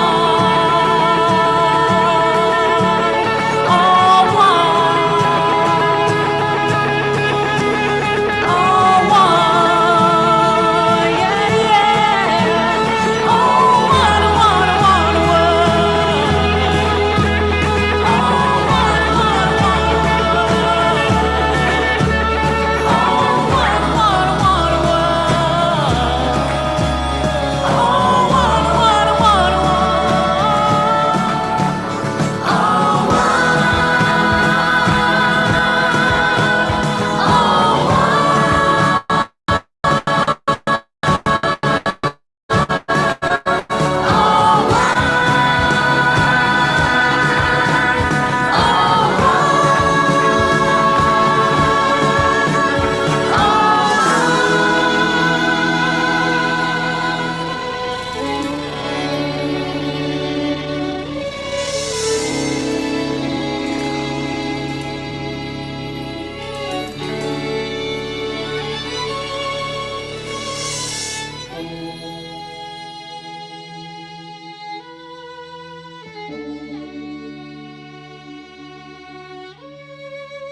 You Thank guys. You guys. Thank you. Both your guitar lick was just so, oh, so soulful.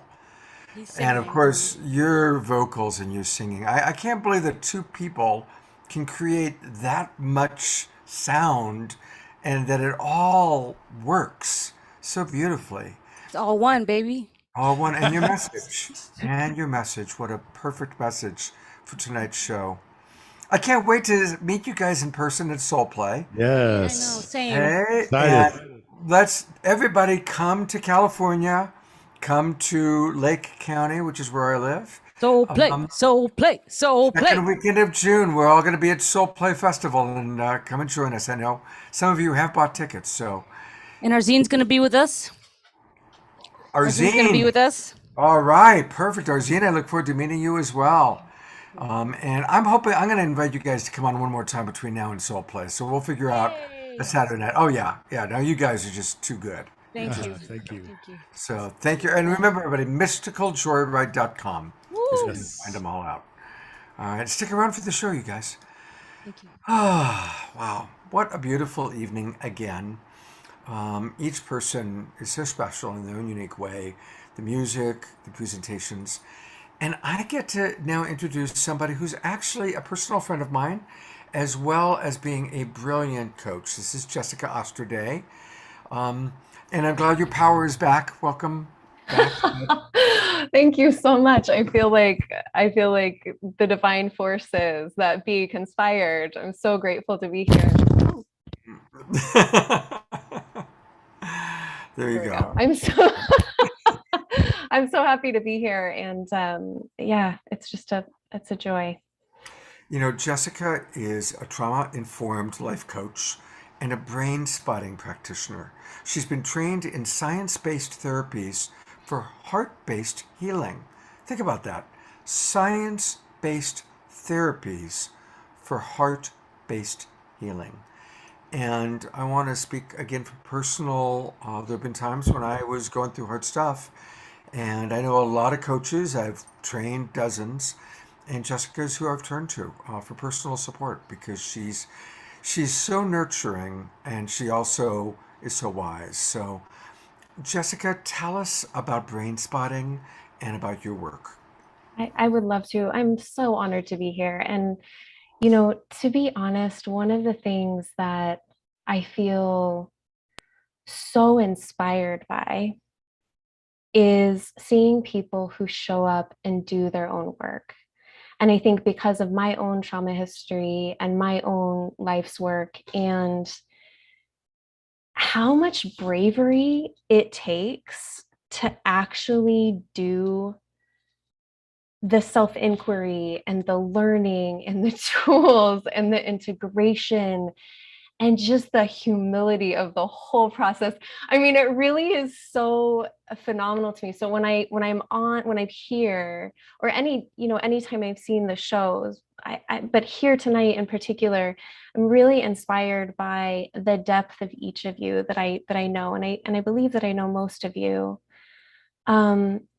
Because it really just comes through. I think when we show up and we do the deep work and we do the self-inquiry and we show up with that bravery and willingness to be wrong and willingness to learn new things and heal those deep places in ourselves, when, you know, sometimes it feels easier to run away, or sometimes it feels easier to, not that I have ever done this, blame other people, or, you know, drop into a shame hole, or whatever it looks like. You know, we all have these techniques or these tactics that we use until we really learn how to meet ourselves with a sense of grace and compassion. And I see that in you. And I'm really grateful and honored to share space with all of you, because I know what it takes to be here. I know what it takes to, you know, meet in depth. So, you know, yes. Okay. So I'm a trauma-informed life coach. So I see most things through the filter of trauma. So I'll just lead with that. And I love brain spotting because it really does. It's a very practical therapy where we can go in and meet the monsters or meet the parts of ourselves that are hidden. And I really want to come back to that. But one of the things that, so I'm stoked about the RelationFlix platform. I am like excited about the name every single time because I think it's so creative. And what I think is beautiful about it is that we can use that to gain the tools to go deeper with ourselves. And what I like about that is we can learn, one, what we're good at. And I feel like this is a really underrated strategy and self-healing, right? We can really learn what we're good at, what we're thriving at. When we're watching these videos, when we're dropping in, when we're learning something from YouTube, when we're doing these things, we can drop in and see what we're doing right. And I think that goes a really long way. We can give ourselves the credit for the ways that we've shown up in power and in grace and in confidence. And then we can see the things that we're still working on. We're still able to be like a new tool or something, or, you're learning a new process. We're still able to not get triggered too much in the process. And we're able to stay grounded enough and in our bodies to utilize some new tools. And then the third thing is we can really see the ways in which we're still really triggered. And we're still very much meeting ourselves in our humanness and often our partners in humanness and the world in that sense of humanness of like, wow, okay, so this is speaking to me. This is an area of growth. And what I like about this philosophy of walking into any new learning is that it really gives us an opportunity to be curious about what is, and it turns the view from right, wrong to the famed curiosity to where are my edges? How do I move through them? What does that look like? And so I think that, of course, because I work with trauma in so many different ways all day long. So because I work with people with that, obviously that's the lens, but I think it's really important to look at the things, look at those places, those edges where we still have deep growth. And this is really important to me. So I think I spent so much time in the self-growth world thinking that I would like never be okay. Like thinking that I literally was like, that so much shame, because that's like, was my go-to growing up. So much shame that I just thought, oh my God, I'm never, because there was this idea of perfection, right? If I have to be perfect in all of these different areas in order to be lovable, worthy, all of these things. And what I've really found is actually when we can switch the script a little bit, go with it with that sense of curiosity, and then take that bravery of the next step and see, okay, well, where am I reacting really strongly? Like where, we talk a lot about like choice or reaction versus presence in a way. And I think anytime we are going to reaction, it's something to notice, right? It's something to pay attention to. And if we can flip that from looking at ourselves from the shame perspective, because honestly, in all of the people that I have ever worked with, including myself, like, okay, yes, it's good to self-reflect, but we are all human and we're all learning, and we all have something. We all have something, right? So noticing when our body reacts, I think is really important. So I get a lot of clients who've done a tremendous amount of therapy, lip talk therapy. I primarily focus on HSP, hypersensitive people who are struggling with anxiety. So I get a lot of empaths, I get a lot of super feelers, right? Because I love working with them. And what we see is that when our body goes into that reaction state, what you want to notice is my heart racing? Am I feeling like I need to shut down? Is there a small voice inside that is like, get real small, it's time to run away? Is there a hiding desire? Is there, watch the way the body responds. Do we get very quiet and small? Those are all signs and symptoms of usually a trauma response. And so those are the times when it's very helpful to look at it from a different perspective, right? So there's nothing wrong with you. It's just what your body is doing as a natural course to protect itself. And that is really important information to have, because with that, we can use different tools on how to regulate the nervous system. And if those tools, that research may yield ways to calm the self, but if the self and the body are still responding, it's time to reach out for help. I am a huge advocate for attuned healing, especially when it comes to things in relationships. So attachment styles, anxiety, all of these things. It's just, we are meant to, I believe, heal within a relational frame, especially when we have so much anxiety. Being held in safety through the healing process is really vitally important. So I think it's a beautiful opportunity to, when we are diving into any new level of learning, to really look at it from that curious perspective of kindness and love, and just to look at it for, what is my body doing? How am I responding? How is this informing me? And if we get to that place where we lose neutrality, and I see this a lot, in the type of work I do, people will contact me when they are unable to return to neutrality. So it's normal to have stress, right? It's normal to have like a baseline and then have peaks of stress, but then coming back down to neutrality within, a day or two. Sometimes if it's a really big disruption.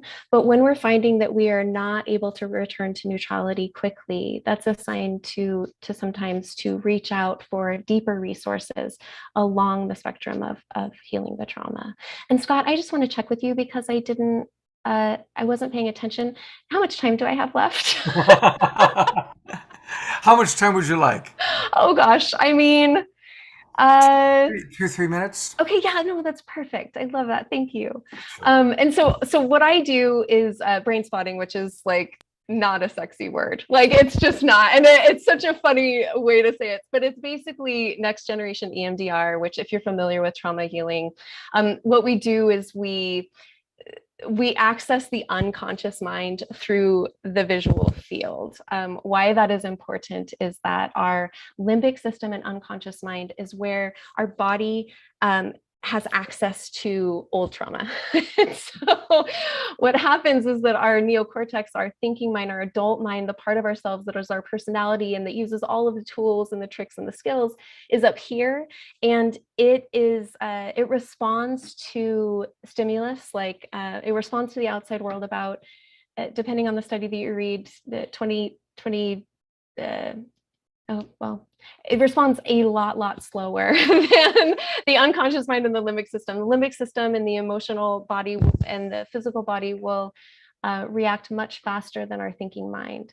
And so when we come to a place where we don't feel like we're at choice, or we are overreacting to situations that should be within our control, it's usually a sign that the body is coming out of regulation and we might need some extra help. So what we do with brain spotting is we access those trauma points in the brain through the somatic process, through the body, and through interoception. So looking internally at the internal space as we are connecting with the story, as we are connecting to the emotions, and as we are connecting to the body.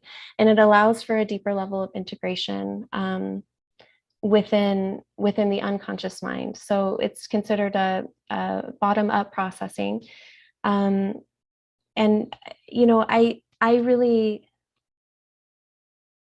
I think what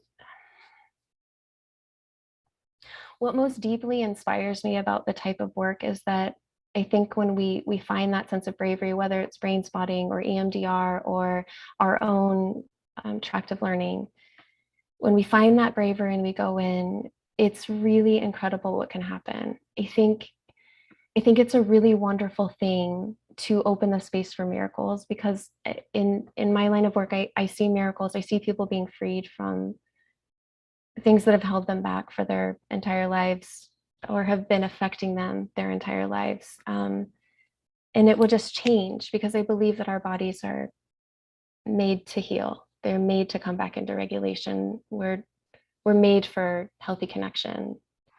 So thank you so much for this moment to share. I appreciate you so deeply. Thank you, Jessica. And I love that last thought. I mean, our bodies are made to heal. Yes. No one is broken. No one is permanently wounded. No one is cursed. We had that earlier person who asked about being cursed. And sadly, we live in a culture where the pharmaceutical industry wants to convince us that we are sick, that we are broken, that we are wounded. And the body is so remarkable at its ability to heal itself. And with someone like yourself guiding the natural process, guiding the brain to do what the brain knows how to do. Totally. It's so amazing what people are capable of. Like it's wild. Like I told my client the other day, I'm like, I see miracles all the time. There's no reason why you can't have one. Like, let's just keep going. Yeah. Yeah. Yeah, it's beautiful what we're capable of. Oh, Jessica. Well, listen, I want to encourage people to go to Jessica, get a consultation. And so the way to do that is her website is her name, jessicaaosterday.com. Jessica, Osterday, Osterday. And then there you go, you get to see that beautiful face and that beautiful smile and learn a little bit about her. But the most important thing is then click book a consultation and get your free, for heaven's sake, she offers a free 30-minute consultation. And that way you can really check out to see if working with Jessica is right for you. And I'm going to imagine that for many of you, whether it's a long-term trauma you've been carrying or something new, I'm telling you, Jessica can help. I've referred many of my friends. I just referred my best friend to her. So, Jessica, Thank you, Scott. I love you. Stick around for Q&A. Yeah. Okay. All right. We've got some really good stuff about to happen. Here we go. We are one. We are one. We are one. Oh, yeah, yeah. Oh, yeah, yeah. Oh, oh, oh, oh. We are one. One love. We are one. One love. We are one love. Yeah, yeah. One love. One love. One love. One love. One love. One love. One love. We are one love. I love that song. This is the Global Peace Tribe announcements, and I've got some really important things. So get a piece of paper and a pen, get ready to write things down. First off, I was approached by Lynn Twist, you've seen Lynn on our show, asking me if I would support an organization that is dedicated to raising $1 million for people in Ukraine. The gentleman who's putting it together, his wife is Ukrainian, and so I've agreed to help support it. And I'm actually going to be hosting 1 hour. They're doing these 3 events, and I'm going to be hosting the 2:30 to 5:30. I'm sorry, 2:30 to 3:30 Pacific time hour. And I'm going to invite some of the people you've seen tonight to be on this. It's like a telethon in a sense. Pop it in your calendars, April 9th, 23rd, and 7th. Or you can go to We the People Summit. So that's something that's going on that I'm excited about. I also really want to make sure that all of you come to our Sacred Sunday show tomorrow. Again, we take a topic and we explore it all weekend long. And tomorrow, Sacred Sunday, of course, we're talking about relationship and we're talking about sacred sexuality as a spiritual pathway. Steve Roland, who you just saw, will be with us. I've brought Shawnree Nato back. She's great. You've seen her on my show before. And also Ariel Brown. Ariel was on the show way back in Saturday Night Live days over a year ago, and she's a really brilliant teacher, very much like everybody that you've seen tonight. So please join us. That's tomorrow morning. The Sacred Sunday show is always 10 o'clock in the morning Pacific time, 1 o'clock Eastern. And I also want to remind you, looking out ahead a little bit, on Easter Sunday, there's going to be a very special Mary Magdalene Moonrise Easter celebration. It's put on by Christy Michaels and her tribe. I'll be participating in that. And it's Sunday, April 17th in the afternoon, 4 o'clock in the afternoon. So really want to encourage you all to put that down and imagine it. as you're making your Easter plans. And I am especially excited to be announcing something that's really important to me, which is I'm offering a course. Before the pandemic, Scott Catamas did 2 or 3, sometimes 4 courses every year. And my courses are always 12 weeks. And it's all about creating community and learning these tools. Now, one of the things that's great about tonight is there's a lot of different ways you can get support. You can get individual coaching from Jessica or from Paul. You can, activate your voice with Erika. You can go to RelationFlix, where they've got all these amazing videos that really answer a lot of questions and teach a lot of tools, and that's a great way to do it. Another way to do it, and I'll be honest, it's more expensive, but it's to work in a community with myself and some of my love coaches, including Jessica, where we study and practice together. It's a 12-week course starting on Saturday morning. It's always Saturday morning, 10 o'clock Pacific time, 1 o'clock Eastern. And then there's a bonus class for people that register early, April 16th. And also, if you register in the next, by Monday night, you'll save 30%, get the early bird fee. There's also an optional empathy practice group. Now, here's the thing about it. I keep it small. I keep it to about 30 participants and then a few love coaches. And we practice together. And it's the best tips, tools, and practices that I've learned in 40 years of studying relationships. I had the good fortune to travel and teach with Marshall Rosenberg, the founder of Nonviolent Communication. I've studied and had lunch with Tony Robbins. I've studied emotional intelligence with Daniel Goleman.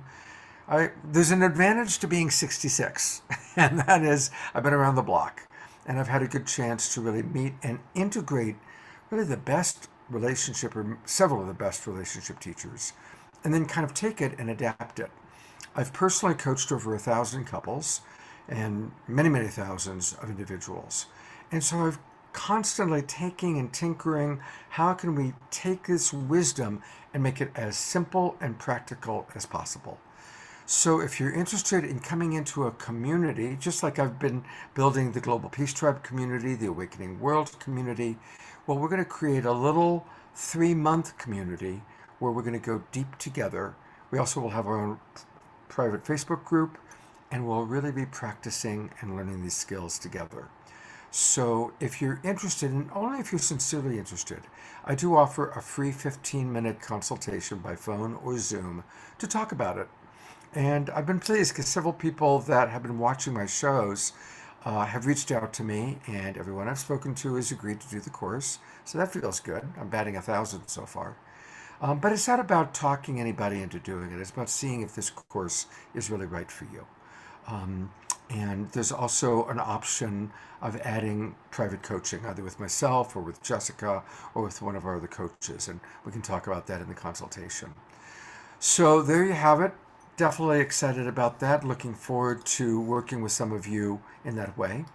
And then the very last thing that I want to bring up and tell people about is for any of you who buy through Amazon, and I recognize that there's a whole political thing to Amazon, and I'm not going to go there. But if you do buy through Amazon, please register so that you are supporting Unify and the Global Peace Tribe. And just go to amazonsmile.com and choose Unify the World as our nonprofit partner. And it adds up. It adds up. And it's a wonderful way to support Unify. And I want to acknowledge all the people watching on Unify. Thousands of people watch this. We get thousands of views.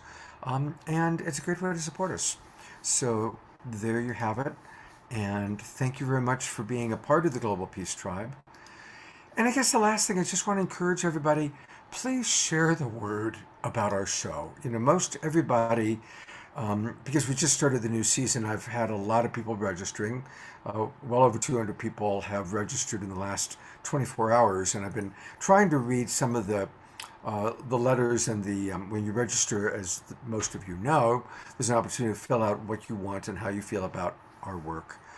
And it's been really heartwarming to read how important this show is to so many of you. Please tell your friends. Let's grow it out. We are building a long-term, ongoing tribe here, and we will continue to do online shows. And if everything goes well, we will start doing retreats. We certainly are going to do the Soul Play Festival in June, and we're making plans now to do some retreats in Ashland, Oregon, Asheville, North Carolina, San Francisco Bay Area, and San Diego, North County area, and possibly Maui. So join us, get involved, connect, and won't it be fun when we get to actually meet each other in person? That's going to be fun, right? All right. I am going to bring up our coaches, and it is now time for questions. And so here's Steve Roland, founder of RelationFlix, Paul Sterling, best-selling author, Dolphin, co-founder, Jessica Osterday, the brain spotting queen, Damien from Australia, Arika, and I think Michaela had to go. She had another event. So welcome, coaches, and I'm going to actually put out some questions that have come in. And this is actually a question that came in last night, but it came in again in a different form. And the question is, what is trauma-based therapy? We've heard a lot about trauma and dealing with trauma. What is trauma-based therapy? And the specific question was, what does it mean to be trauma-informed? What does it mean to be trauma-informed? So who would like to tackle that? All right, I'm going to pick Dolphin because I've heard Dolphin's answer on it and it's really good. Nope, I was waiting because I didn't want to hog the trauma-informed piece. But yeah, so I mean, just to give some context, I worked with at-risk youth for a lot of my early adulthood between about 20 and about 30 years old. I was working with at-risk youth in the downtown east side of Vancouver. And more recently here in Edmonton, where I'm based, I spent about 3 years working with homeless youth and young adults. So trauma-informed tends to refer to an approach to working with people that have experienced trauma that includes this growing body of evidence and research and information we have around what does trauma do to the human system on an individual, on a relational, and on a social kind of community level. And can we start to use the information that's there in the research and the best practices to inform how do we create not just what we do with the clients, but how do we set up our environments? What are the spaces like? What's the sound like? Are there things that are there in the space or in our approach to intake or working with clients that might trigger a trauma response? So we're bringing in this heightened awareness and sensitivity and care around what actually happens for someone who's carrying traumatic patterning and mechanisms in their system. Can we take care of those pieces and then approach our work with them in a way that's again informed by what we're now learning more and more about what is trauma, where does it come from, how does it land in the nervous system, and what are the most effective approaches to sort of decoupling the kind of more mechanistic response to sensation and stimulus to something that's more like, oh, I'm having an experience. I can feel my body doing what it's doing. I'm still aware. I talk about meta-awareness. Like, can we start to support a meta-awareness of the trigger and the trauma response, and then use all of our information, our interventions, our modalities to help the individual come home to a nervous system that's functional, that's responsive to the real information at hand versus a reaction based on an overprotective defense against what happened in the past that was traumatic. So that would be my snapshot. Thank you. Anybody else want to add anything to that? Just jump in. Yeah, just a quick thing. I was surfing in Hawaii and this guy came at me and he was obviously a beginner. I said, he's going to turn, he's going to turn, he's going to turn. The last minute, it was obvious he wasn't going to turn. I rolled my surfboard over and his fin broke my hand. Now, for the next 3 months, if someone touched my hand, I went into reaction. 90% of the pain that I felt or more was from the past trauma, not from the present. And so if we look at it, one way of looking at trauma is it's past injuries that are showing up in the present. And my reaction is very disproportionate to the, if somebody tried to shake my hand, I would jerk it away. I might even try to hit them. So that response, that was not a response, that was a reaction. Most of that pain was from a past event, not the current event. And so that's what's happening in a lot of relationships. What we're having is my past pain is interacting with your past pain, and nobody's here now. As Eckhart Tolle talks about, be here now. Now we're being here in the past, and you're in the past, and we have these two pain bodies battling with each other. And to me, that's one way of looking at trauma. Well, thank you for that, Paul. Thank you. I'm going to put the spotlight on Erika. And actually, after your presentation, Erika, there was a question that came in on one of our Facebook groups. And it was a long thing that a woman wrote about how she was sexually molested by an uncle, and nobody in the family believed her or wanted to hear about it. And she goes back and forth between the part of her that just like, okay, fine, they don't want to hear about it, I'm not going to talk about it to them, to the part of her that feels like, no, this is not fair to suppress it. And so do you have any thoughts about that? She's an adult now, and it happened many, many, many years ago. Oh, I just have a lot of compassion for any trauma survivor, any sexual abuse survivor who comes out later in their adulthood. And I can't speak for what happens now, but from my personal experience, I still have family members till this day that will still not believe. And what matters is to, again, be an advocate for your inner child. There's a resource which I recommend, and it's called RAINN, RAINN. I'm actually pulling it up right now. It's a National Sexual Assault Hotline. It's 1-800-656-4673. So it's a really powerful resource to use to reach out and get that support. But before you reach out, just know it's not your fault to tell yourself you're safe, you're safe, you're safe. As a woman, like in the chakra system, the root chakra is important to just feel safe in your body physically, and to look around your environment and just make sure that you feel safe wherever you are. So for me, I had to make sure I was in a safe environment to talk to someone. So if that means going to a coffee shop, going to a safe space away from the abuser or away from the family member, that way you can have that conversation in a safe space. And so for me, when I was a little girl, I had to tell my mom, let's go somewhere safe, whether it in the car or a safe space. That was my experience. I did not know about RAINN or these resources, but all I knew was, let me get away from my abuser, and just tell myself, no matter what happens, I'm going to feel safe. I have my back. There are resources, and just know that there's tons of coaches here. There is Dolphin, Steven, Scott. There's so many resources here. You can reach out to me. I'm happy to have a conversation with you, and just hold space for that, because I know it can be scary. And also just know it's not your fault. This is something I tell my clients, this is not happening to me, it's happening for me. It's not happening to you. It's happening for you. And never blame yourself. This is not your fault. You're innocent in all of this. And that's the best thing that I can share with you, is that resource, RAINN, RAINN.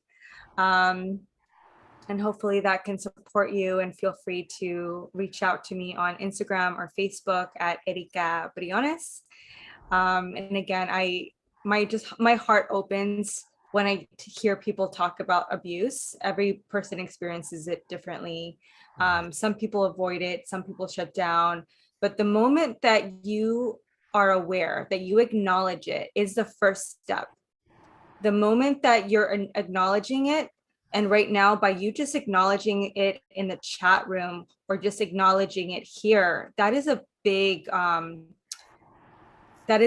aha moment. You are courageous, you are willing, and that is the first step to heal, is to just say something. You know, saying something, using your voice. This is why I'm such an advocate for using your voice, because part of using your voice is not just being courageous, but knowing that this is not happening to you, it's happening for you. Beautiful. Thank you so much, Erika. Thank you. Such important work you're doing, and I'm just really appreciate you very much. Here's a question that any of you might want to tackle, and it's something I think we all can relate to. How do we manage when there's a family member or someone that we have to be in relationship with who has a radically different idea, whether it's Trump versus Biden, whether it's get vaxxed or not get vaxxed? Now, of course, I'm not looking for us to take a side here, because we don't do that in this show. We're multi-denominational. We respect all belief systems. But the question is, how can we be in our truth and in our integrity while honoring and listening to someone or connecting to someone who has a radically different belief system? And obviously there's a lot of that going on. How do we reduce the polarization? So who would like to tackle that? Stephen. Yeah, I'll take that one on. All right. Yeah. So to speak about that dynamic, I was dating someone recently, and there was a couple points of view that both of us had that were different. And yeah, I just want to say, like, first things first, like, I just have a lot of compassion for the difficulty of being at odds or in a different space or holding a different frequency or a different belief system than someone that we're really close about. And yeah, it can get really swampy and kind of muddy and thick and difficult to move through. And so, yeah, I just want to express my compassion for that dynamic, because it's a very real challenge that we have. And I think, like, it's important to have a finger on the pulse of what's the other person's capacity to meet us in a certain way. Like, to skirt back to what I was saying about the person that I was dating, and we were holding two different experiences about something. There was this beautiful space that we arrived into where, instead of avoiding like a I'm right, you're wrong, or one position is superior over the other, which inherently puts us right into the Cartman drama triangle and stuck in these drama and power dynamics that can play out, which is essentially what I think the question is trying to avoid or mitigate. It's such a beautiful thing when the person that we're engaging with can meet us in a certain place of emotional maturity, and there's create an atmosphere where it's okay to have the perspective that we have and bring it forth in the conversation, even though I disagree with it or they disagree with it. Like, can we hold that inner pillar of strength enough to, at the very least, let the person speaking have room at the table to be heard, to be seen, to be witnessed in what their experience is? And irrespective of us holding two completely different points of view, can that be okay? And sometimes it's like straight up, it can't be okay. And there's some limits and boundaries that need to be put in place there. But I think more often than not, we can avoid those power and drama struggles and actually hold an atmosphere where it's okay that two people have two different perspectives. And by staying out of the paradigm of make wrong and using attack language and managing our discomfort in a way where if we're getting triggered and our field of energy starts to amplify into like a really activated response, like that has an impact as well on the atmosphere. Like if we can manage all those spaces and just have an acknowledgement of like where I'm at, it's valid and it's okay and it's right to be where I'm at, and where you're at, even though I don't agree with it in this moment, it's okay for you to be at the table with that. And if we can create a culture and an atmosphere and a dynamic, and it's a beautiful space to be. And there's a discernment piece. It's like, does this person have a level of emotional intelligence where they can meet me in that space? And if the answer is no, then it's kind of incumbent on us, assuming that we're the more developed, emotionally intelligent person in the dynamic. It's incumbent on us to be attuned to when we need to set boundaries or not, and set some limits on a conversation. So that's what I would say. It's by no means exhaustive, and there's tons of nuances and different crevices we can dig into there. But that's what I got for you in a quick hit. It's a great start for a difficult conversation. I think Paul and Damien both have some things to add to it as well. Paul? Thank you. If you drew a triangle, what I've taught literally around the world, and what I've found is almost everybody, when they're speaking, they want three things. They want to be heard, they want to be understood, and they want to be valued. And there was a great commercial years ago that said, "Can you hear me now?" And so almost all crazy behavior is a desperate attempt to be heard, to be understood, and to be valued. And the challenge we often have in communication, when I look at that, it's we're afraid that understanding equals agreement. And if I understand you when you are, Scott elegantly said, either a vaxxer or a non-vaxxer, Democrat, Republican, if I understand you, it means that I agree with you. And it really doesn't. It means that I get you. And what needs to happen is to create a space where it's out there beyond right and wrong. We're not trying to figure out who's right and who's wrong. We're trying to figure out what your experience was. Oh, and a crazy example of this, just a week ago, somebody called me back on my cell phone and said, "You just called me." Now, he said, "I looked at my caller ID and I just hit return call." Now, in his experience, I had just called him. I looked at my caller ID and I hadn't called anybody. And there's spammers that are out there that are using people's phone numbers. I don't want to get into it, but literally somebody had called his phone number using my phone. So we were both right. And we could have gotten into this intense argument. But I just apologized to him for his experience rather than getting in a conflict.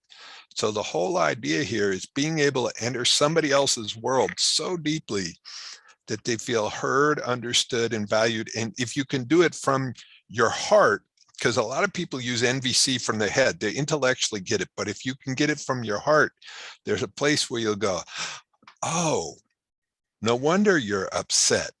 No wonder you, oh." And if you can't get to the no wonder, you haven't really entered their world. And it's not making them right or wrong, but it's like, no wonder you're upset. If I was telling myself that story too, I would do that. And with that, I have another commitment. So Scott, thank you so much for this event, and all of my fellow speakers. Have a great evening. Paul, thank you so much for your wisdom. And, I just want to follow up on that, riff on it for one quick second. So lots of love to Marshall Rosenberg, who was my teacher, Paul's teacher, and we all are children or grandchildren of Marshall. So, all right, so when there's like that difference, the difference is in our strategies and our thoughts. What's never arguable is what someone is feeling or what they're longing for, what they're needing. It's not arguable. So Democrats and Republicans, Trump is a liar, Biden is terrible, Biden doesn't know this, Trump doesn't, we can argue forever about that. What's not arguable is if someone says, and their reality is, I have a problem with this guy because it doesn't meet my need for honesty. I have a problem with this guy because it doesn't meet my value for efficiency. Now, we can argue forever about the guys, but if honesty is important to me and I'm perceiving dishonesty, it's not even about that person being dishonest or not dishonest. It's about I have a strong value for honesty, or I have a strong value for efficiency, or I have a strong value for respect. And in our personal relationships, even using the example that Paul used, if somebody thinks you just called me, and who are you? Who's this person calling me? And they don't know about scammers. It's not arguable that the person on the other line is upset. We can argue forever about how the call was made or not made, but that person is confused or agitated is not arguable.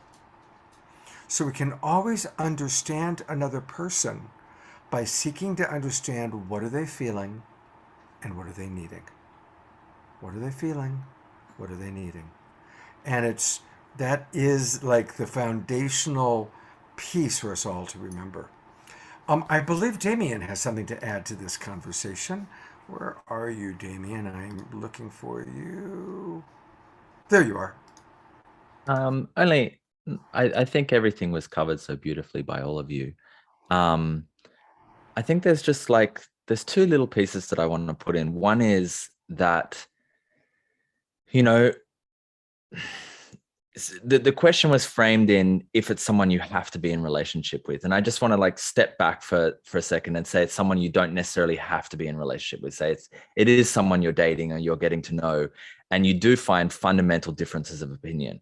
And I just want to normalize the fact that we don't have to be in connection with everyone.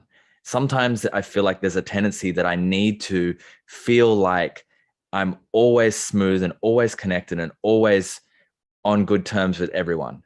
And while I think it's true that we want to be amicable with everyone, we get to choose the degree of proximity with most of the people in our life. Do I actually want someone to be really deeply intimate with who has such widely different opinions or perspectives? And maybe not, and just to make that okay, to make that really okay. And then the second piece was just kind of just going on from what you shared, Scott. I think about a hierarchy of values. When we start to kind of step into values, like an increasing umbrella of values, to find the point where we actually are in a shared value space. So for example, the vax or not vax discussion, we might start to go up in values, and we might find that we have a value of consideration and care for others. Okay. But maybe that competes with the value for freedom of choice. Okay. So there are, and that seems to be one of the biggest tensions around this particular discussion. But if we step up above that, we might find that there's a shared value of health. We just have a different orientation around what that health means. And if we can orient from that value set, from that value place, I may be able to be in that kind of common sense of agree to disagree. It's not necessarily the most ideal place to be with if you actually are forming deeply intimate friendships and partnerships. But if they're people in relationships that you kind of have to be, and there's this grinding sticking point, I may be able to alleviate the conflict by not necessarily having to go into the discussion. We don't have to go into the details of this is my choice and this is my choice. We can actually just agree, hopefully come to the point where we can say this is a health discussion. And even though we have different perspectives around health, I want to value your orientation to health in this way. And is it okay to have my orientation to health be valued in this way? So that's just another little addition there. That's really important. While we've got the spotlight on you, I'm really intrigued by the title for your website, Evolutionary Relationships.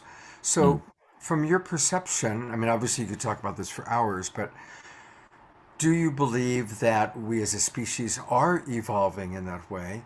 And what are some of the key points, bullet points, if you will, of what really makes our relating evolutionary? Thank you. So yeah, it's evolutionary relating, and I think evolutionary relationships is part of it. But for me, it's like relating is what makes relationships. Relating is the verb or the action that creates the noun of relationships. And so it's like, how do we relate in a way that actually fosters our personal evolution and our collective evolution? How do I communicate with you in a way in which we're both being transformed by the nature of our relating? We're being transformed by our connection. So one of the biggest things that I think about is, I have had this urge in me for a long time. And I know so many people who have this urge for like tribe, for community, for being together in some kind of way. There's almost like this telos, or this pull that's pulling us towards how do we actually connect and come together. And there have been experiments, and I've observed some of the different communities around the world, and I've been with them, and I've seen the challenges that they face. So one of the big orienting perspectives that I think of when we're moving into these evolutionary relating possibilities, and how we're moving as a collective or as a culture, which is probably, a couple of 100 years in the making, but those of us who are kind of trying to pioneer or forge a leading edge are probably coming up against some of these questions right now. And I like to think of it in this phrase where I believe we're moving towards increasing collectives of highly individualized beings.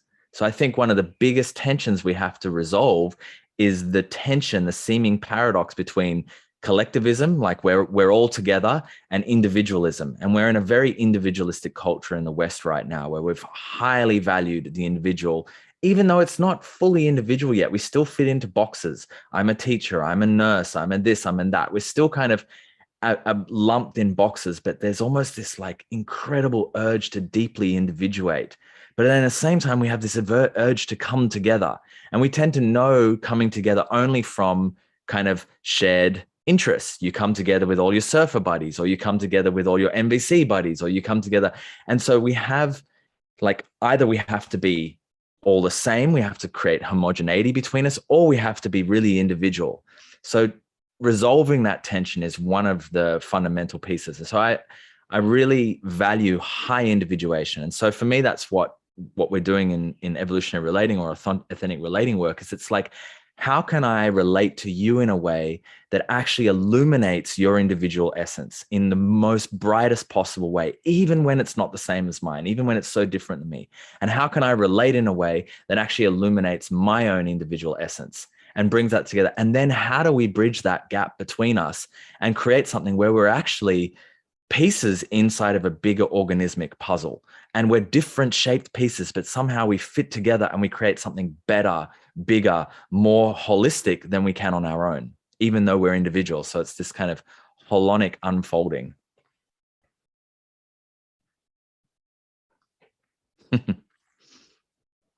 Muting myself.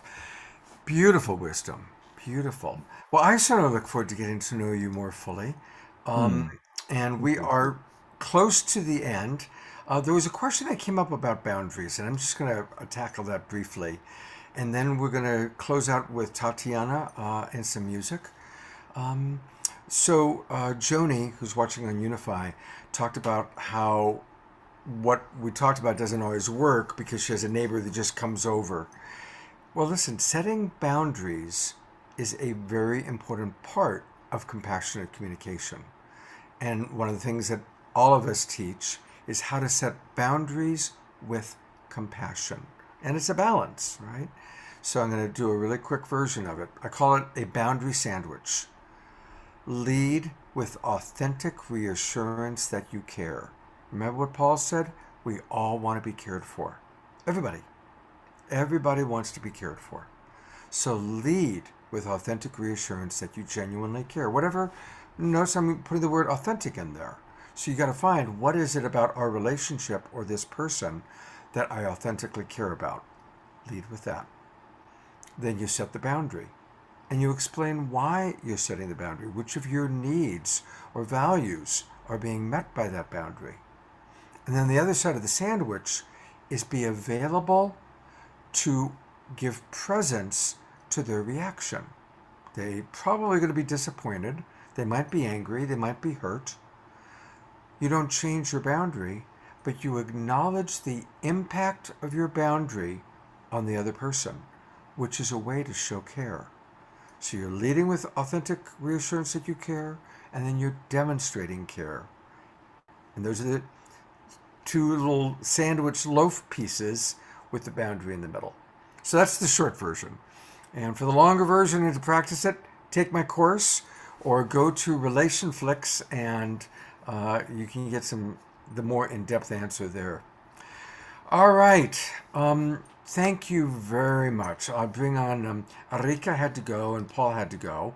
And we are past the time that I'd asked people, but I am going to bring our coaches that are still with us on for one last time. Jessica, you didn't get a chance to say anything in our little Q&A period here. Is there anything you'd like to riff on? No, there's nothing. That's it. Okay, well, your laugh will do the trick. Yeah, there you go. It's been such a pleasure and joy. I appreciate you all so much. Oh, I love you too. All right, well, thank you, gentlemen and Jessica. And I'm going to turn it over to Tatiana. And we're actually going to play a video that she created. But Tatiana, why don't you just tell us a little bit about the video and then let me know when you want me to press play. Sure. And I could do like more of a backstory share or like a shorter share. Do you have a preference? Because I know you're short on Follow your time. impulse. I trust you. Okay. Okay, so yeah, I really wanted to share a song that could specifically speak to this theme of relationships. And this song, Refuge, is a song I just finished, actually just got out of the studio with it. So you are the first people to hear it. And just to share vulnerably, this song was born out of my illness. And my healing journey went through, quite a number of different phases and cycles. But during one cycle, I was going through I was in a lot of pain, and I was deeply confused about what was happening for me, and having very high anxiety. And I would be awake like all night long, struggling with this.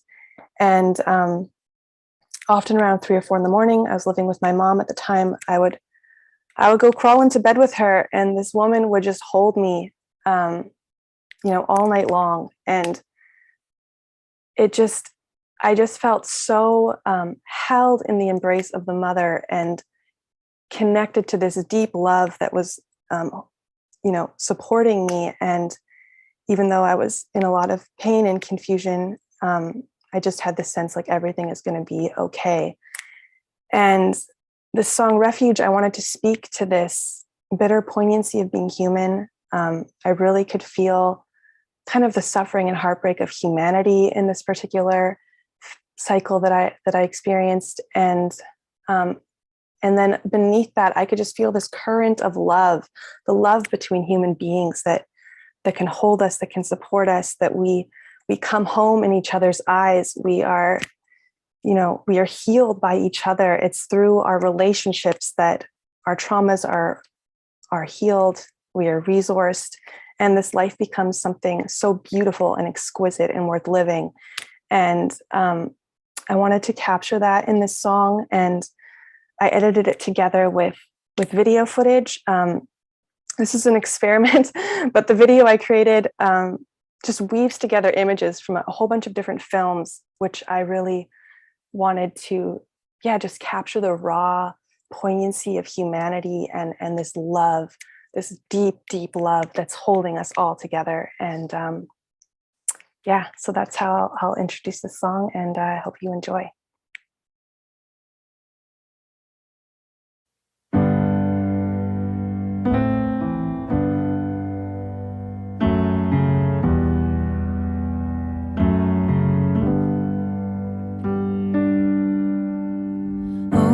Darling, come and rest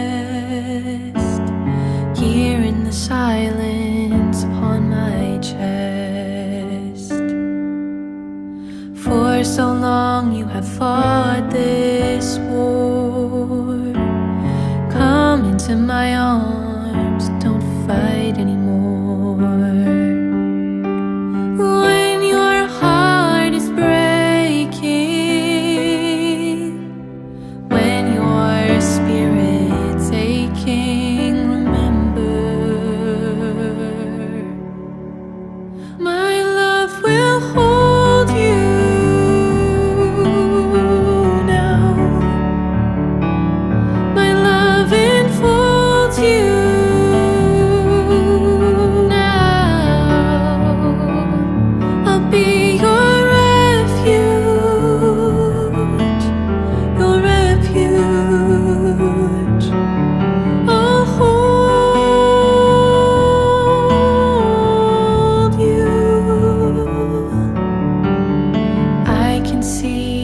how hard you try.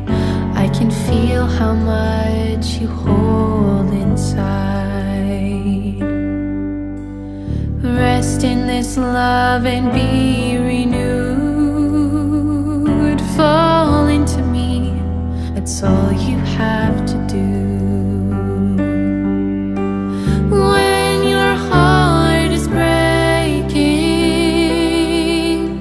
when your spirit's aching, remember, my love will hold you now.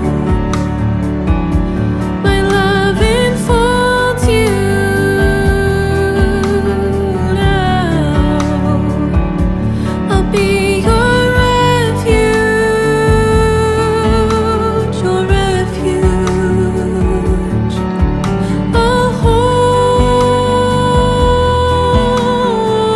you. I will hold you so close and keep you warm. I will be your shelter in the storm. A place for your heart to rest in my arms,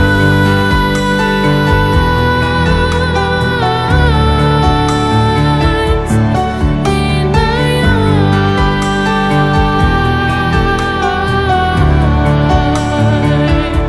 My love will hold you now. My love enfolds you now. I'll be your refuge, your refuge. I'll hold you.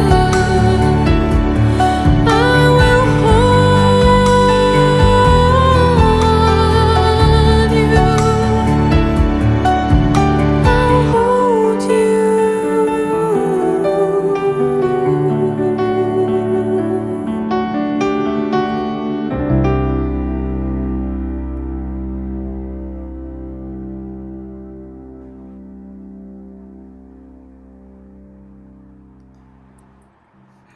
Oh, Tatiana. I see Connie Baxter Marlowe's wiping tears from her eyes. That's one of our panelists. It was just beautiful. Thank you for giving me the chance to share that. Oh my God, it's just, thank you. Thank you. Mm. There's something so comforting about the combination of your voice and what you're singing, and being reminded of how much we want to be held. And then seeing all these different images, people of different races, ages, cultures, and just the humanity. There's just this extraordinary human longing to be, again, cared for and held. Thank you. Mhm. Yeah, and I feel like, it's a sense what we're doing in this conversation. These are circles of love, circles where we're coming home to each other, and it's bigger than the individual. It's the collective homecoming that we are walking there together. And yeah, I feel that here with all of you. I brought Dolphin and Stephen back on. So we're going to roll into the after show in a moment, and we've got John Martin is going to play music, and Tatiana has agreed to stay and play another song live. But there is a question that came in from Dorina on Unify. So Dolphin or Stephen, this is for you. Question: what is your take on platonic relationships? As I'm reading that they are rising. So thoughts about platonic relationship? Can I just clarify? Is that like a partnership, but in a platonic dynamic? Dorina, if you can hear it and you can respond, I don't know. I'm just reading to you what she said. By the way, Dorina did just say thank you, Tatiana, for this hauntingly beautiful song, deeply moving video, and true refuge for our hearts. And Jennifer Yoga is asking, where may we purchase this, please? So that's all on Unify. Tatiana, if you can respond to them, where people, or put in the chat box and I'll read to people where people can get it. Dorina says yes to your question, Dolphin. Mhm. Yeah, I mean, that it's. I don't know how much I have to say about it. I mean, I could just sort of, off the top of my head, speak. The reason I say that is because, each relationship is its own, and I think what we like to do is we like to bring labels and stamp labels on things and go, this is what this is, or this is how we do this here, and for me, that's not how relationships work. Authentic relationship is always a listening. It's always an attunement to our own inner space, to our own truth, and to what it means to then share that with another, and that can look essentially an infinite number of ways. So what's going on that happens to be happening more often now? I mean, I could guess, but the truth is I think relationships are in a significant state of transition right now. Like, if you think about human culture, where we've evolved as human beings, and where we're at now in modern human culture, this way of living in kind of urban centers where we're very packed together but actually very disconnected from one another, where community isn't a central aspect of our day-to-day lives, that's brand new. And I think we're in a significant state of dysregulation from a historical evolutionary context for relationship. And whatever this modern human culture and whatever it's evolving into is becoming, like, this is all so brand new. And I think everyone is looking for ways to navigate. Everyone's looking for ways to sense make, and everyone's looking for ways to have love and meaningful connection in their lives. And yeah, I think I would leave it there. I don't have much more to say about it.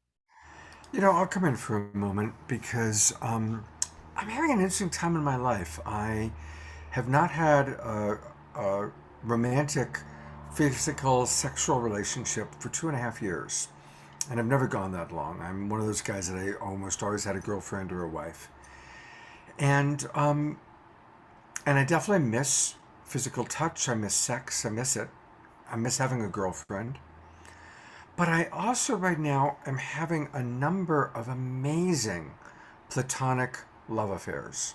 And there are several wonderful people that I just love and adore them. One of whom I was on the phone with her today, and the moment we got on the phone, I was like, "Oh my God, I love you so much." We've never even met. I met her through the show, Saturday Night Live, but we just adore each other. And she's happily married, and I don't picture ever being sexual with her, but there's so much love. And so it's interesting because right now I am not necessarily fulfilled physically, but I have probably more love in my life than I've ever had, but it's all platonic. So again, just kind of since you happen to ask that, Dorina, I'm looking at Dorina on Unify. That's kind of my experience right now, which is interesting. And I'm not attached to it staying that way. I definitely, if and when the right gal comes along, I'll be delighted. But for right now, platonic love is what's fulfilling me. Stephen, is there anything you want to add about this? Yeah, nothing bubbled up for me, so I think I'm just gonna leave it to both Dolphin and yourself's eloquence on it. All right, well, I am putting the spotlight on the beautiful John Martin. And we can have platonic love affairs with brothers. And this is certainly a brother that I love. Again, I've never met John, but oh my God, his music, his heart, the way he speaks. And John has a very special relationship with our Star family. For those of you who've watched some of our shows on that topic, you've probably seen John. But he plays beautiful guitar, and I invited him to be our featured musical artist in tonight's after show. So welcome, John. Thank you, Scott, and I love you very much, brother. It's such an honor to be here, and I learned so much every time. I'm sitting back and just absorbing all of this beautiful knowledge and heartfelt emotion is just really lovely. So this is just kind of a celebration of in a meditative form as we all heal.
Oh my God, that's so beautiful, John.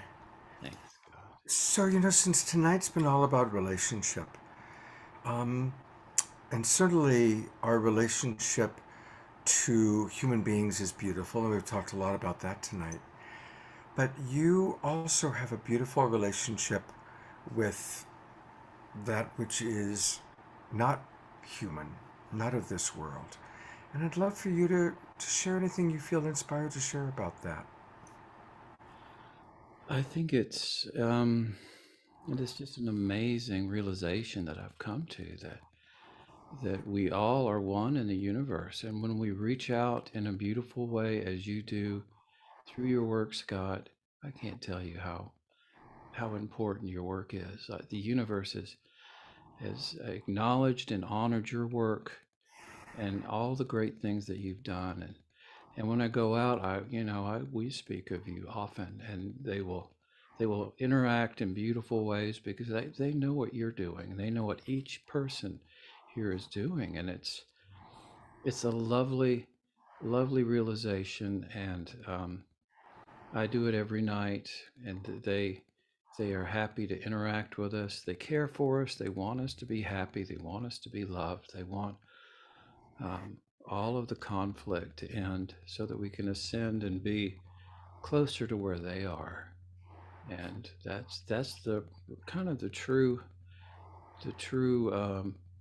reason I do this every night, is because I want us all to be in that place of love and understanding and kindness and creativity, and it's just such an honor to be here, Scott, and thank you so much. I love you, brother. I love you too, John.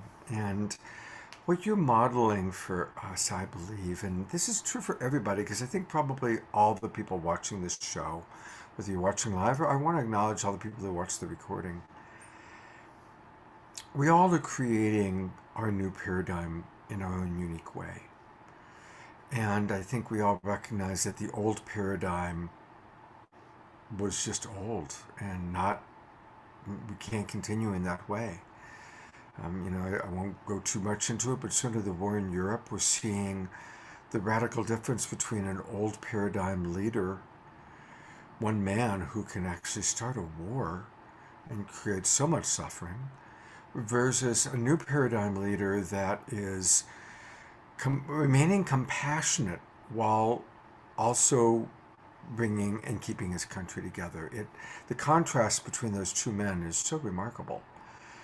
And all of us, you, John, by playing music and talking to our Great Spirit family, and the people that are watching, whether you're teachers, nurses, mothers, fathers, brothers, sisters, every time we choose love, every time we demonstrate love, we are creating the new paradigm. Just keep doing it with love, doing it with love. I'll give one more example. I think we've all experienced waiters that do it with love. They bring the food to you and they really want to know how you want it to be made. And are you happy? And do you want it to be different? And what can I do to make your dining experience more wonderful? We've all had that experience, and it's like they're doing it with love, and that is just as important as anything, because they're doing their work, their service with love, and that food tastes a little bit better, and the evening is a little bit more special. And love, I'm going to stop my video for one moment, Scott. This was the first gift I received from the intelligences, a beautiful heart cloud, and it's love. That was the first and most important message that they've sent, and they've sent it many, many times, that love is everything. Love will carry us to the new world that we all are aspiring to. Everyone's work here is moving us towards that place, and I honor each person here tonight that has done the hard work, because it's difficult. Yeah. And it's important. Connie writes, just trust. The earth is in a higher frequency, and we're being pulled forward into recognizing the love that is all that is. And Ayada writes, Scott, it's such a powerful perspective, the dynamic between an old paradigm leader and a new paradigm leader. It helps very much to view the situation through that lens. Tatiana needs to go. She has promised her landlady to be done by 9 o'clock. So we've got 6 minutes left. But I say that was the most beautiful piece. I was so taken by that. It was so lovely. Tatiana, thank you. Oh, thank you so Tatiana, much. meet John. John, meet Tatiana. Hi, Because you Tatiana. both have such a gentle spirit. Your heart comes through your guitar and your music and your words. You both are long lost soulmates meeting through the Global Peace Tribe. Lovely. So wonderful to hear your guitar. I mean, it is just exquisite. It's the sound of peace and love, and my whole body just starts to rest as I'm listening to you. So thank you. It was a great pleasure. Thank you, Tatiana. Shall I play a song? Let's play a song, and then we'll remind people how people can get your music, because people have been asking. Okay. So this is a love song. I thought that could also suit the theme of today. Yeah, I'll let the song speak for itself.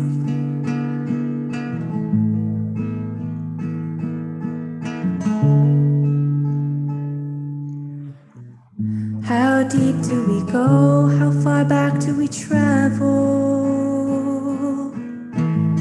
How many times have I known you, my love? How deep do we go? How much would we unravel? How many times have I known you, my love? Through how many seasons, cycles of time? If we looked back, what would we find?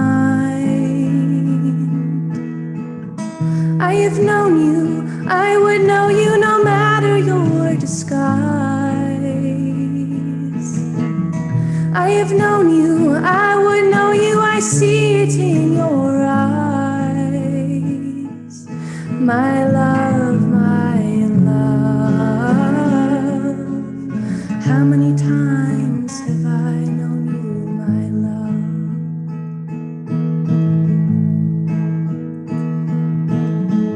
love? You are familiar to me in your every motion. How many times have I known you, my love? Our love is as endless as the ocean. How many times have I known you, my love? This knowing goes deeper than our skin. Where do we end? Where do we begin? I have known you, I would know you no matter your disguise.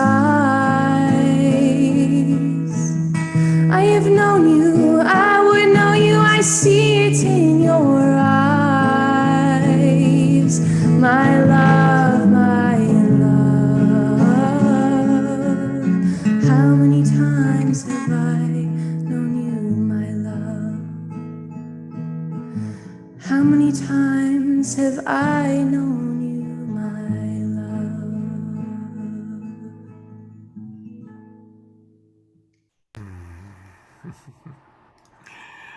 That is such a romantic song.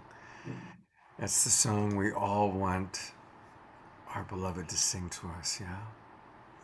Yeah, it's that experience of, and I know it's happened to all of us, when you meet someone and you just feel something so familiar, something resonates so deeply in meeting them, and the intimacy can feel so profound. And there's a sense that maybe you've met before. I don't know if it's a past life or just the souls recognizing each other, but that's what I wanted to capture with that. And that moment, that soul recognition moment, it's probably, if we all think back to some of our greatest moments in life, it's when we've had that experience. Exactly. Just a reminder, especially for those of you who want to get her music, the song we just heard, not this one, but the one that had the video, Refuge, will be available in a few weeks. So what you want to do is go to her website, tatianaspeed.com, and just put in your name and your email address and subscribe. And that way you will be able to find out about when she's got, you're going to make announcements, and you kind of send people periodic emails about, for example, Caravan. We had Caravan, the video on one of our previous shows. It's beautiful. And go to her website, tatianaspeed.com. And Tatiana, you'll be back with us on our Earth Day show in a few weeks. Yes, can't wait. Yes. Thank you so much for having me and introducing me to this incredible community. And it's really fun to see Dolphin again, because I haven't seen him in a while. And Hello, he's my friend. an old friend, and sweet to meet new friends and old friends. And yeah, thank you so much, Scott. Absolutely. Thank you, Tatiana. Thank you so much. I think we're going to wrap up. That song was a really good way to close out. So I want to thank Dolphin and RelationFlix. John, thank you for being with us. And thank you, everybody, for watching, all the people that are still with us on Unify, on Facebook, and in our Zoom room. And I hope to see all of you tomorrow morning for our Sacred Sunday show. And again, it's going to be a beautiful topic. We're going to be looking at how sacred sexuality, what is sacred sexuality, really? Not just California hot tub tantra, but real, genuine sacred sexuality. How can we use that as a spiritual pathway? Perfect for the Sacred Sunday show and as a wrap up for our RelationFlix weekend. So I hope to see you all tomorrow. Thank you, everybody. Have a beautiful evening, and God's blessings.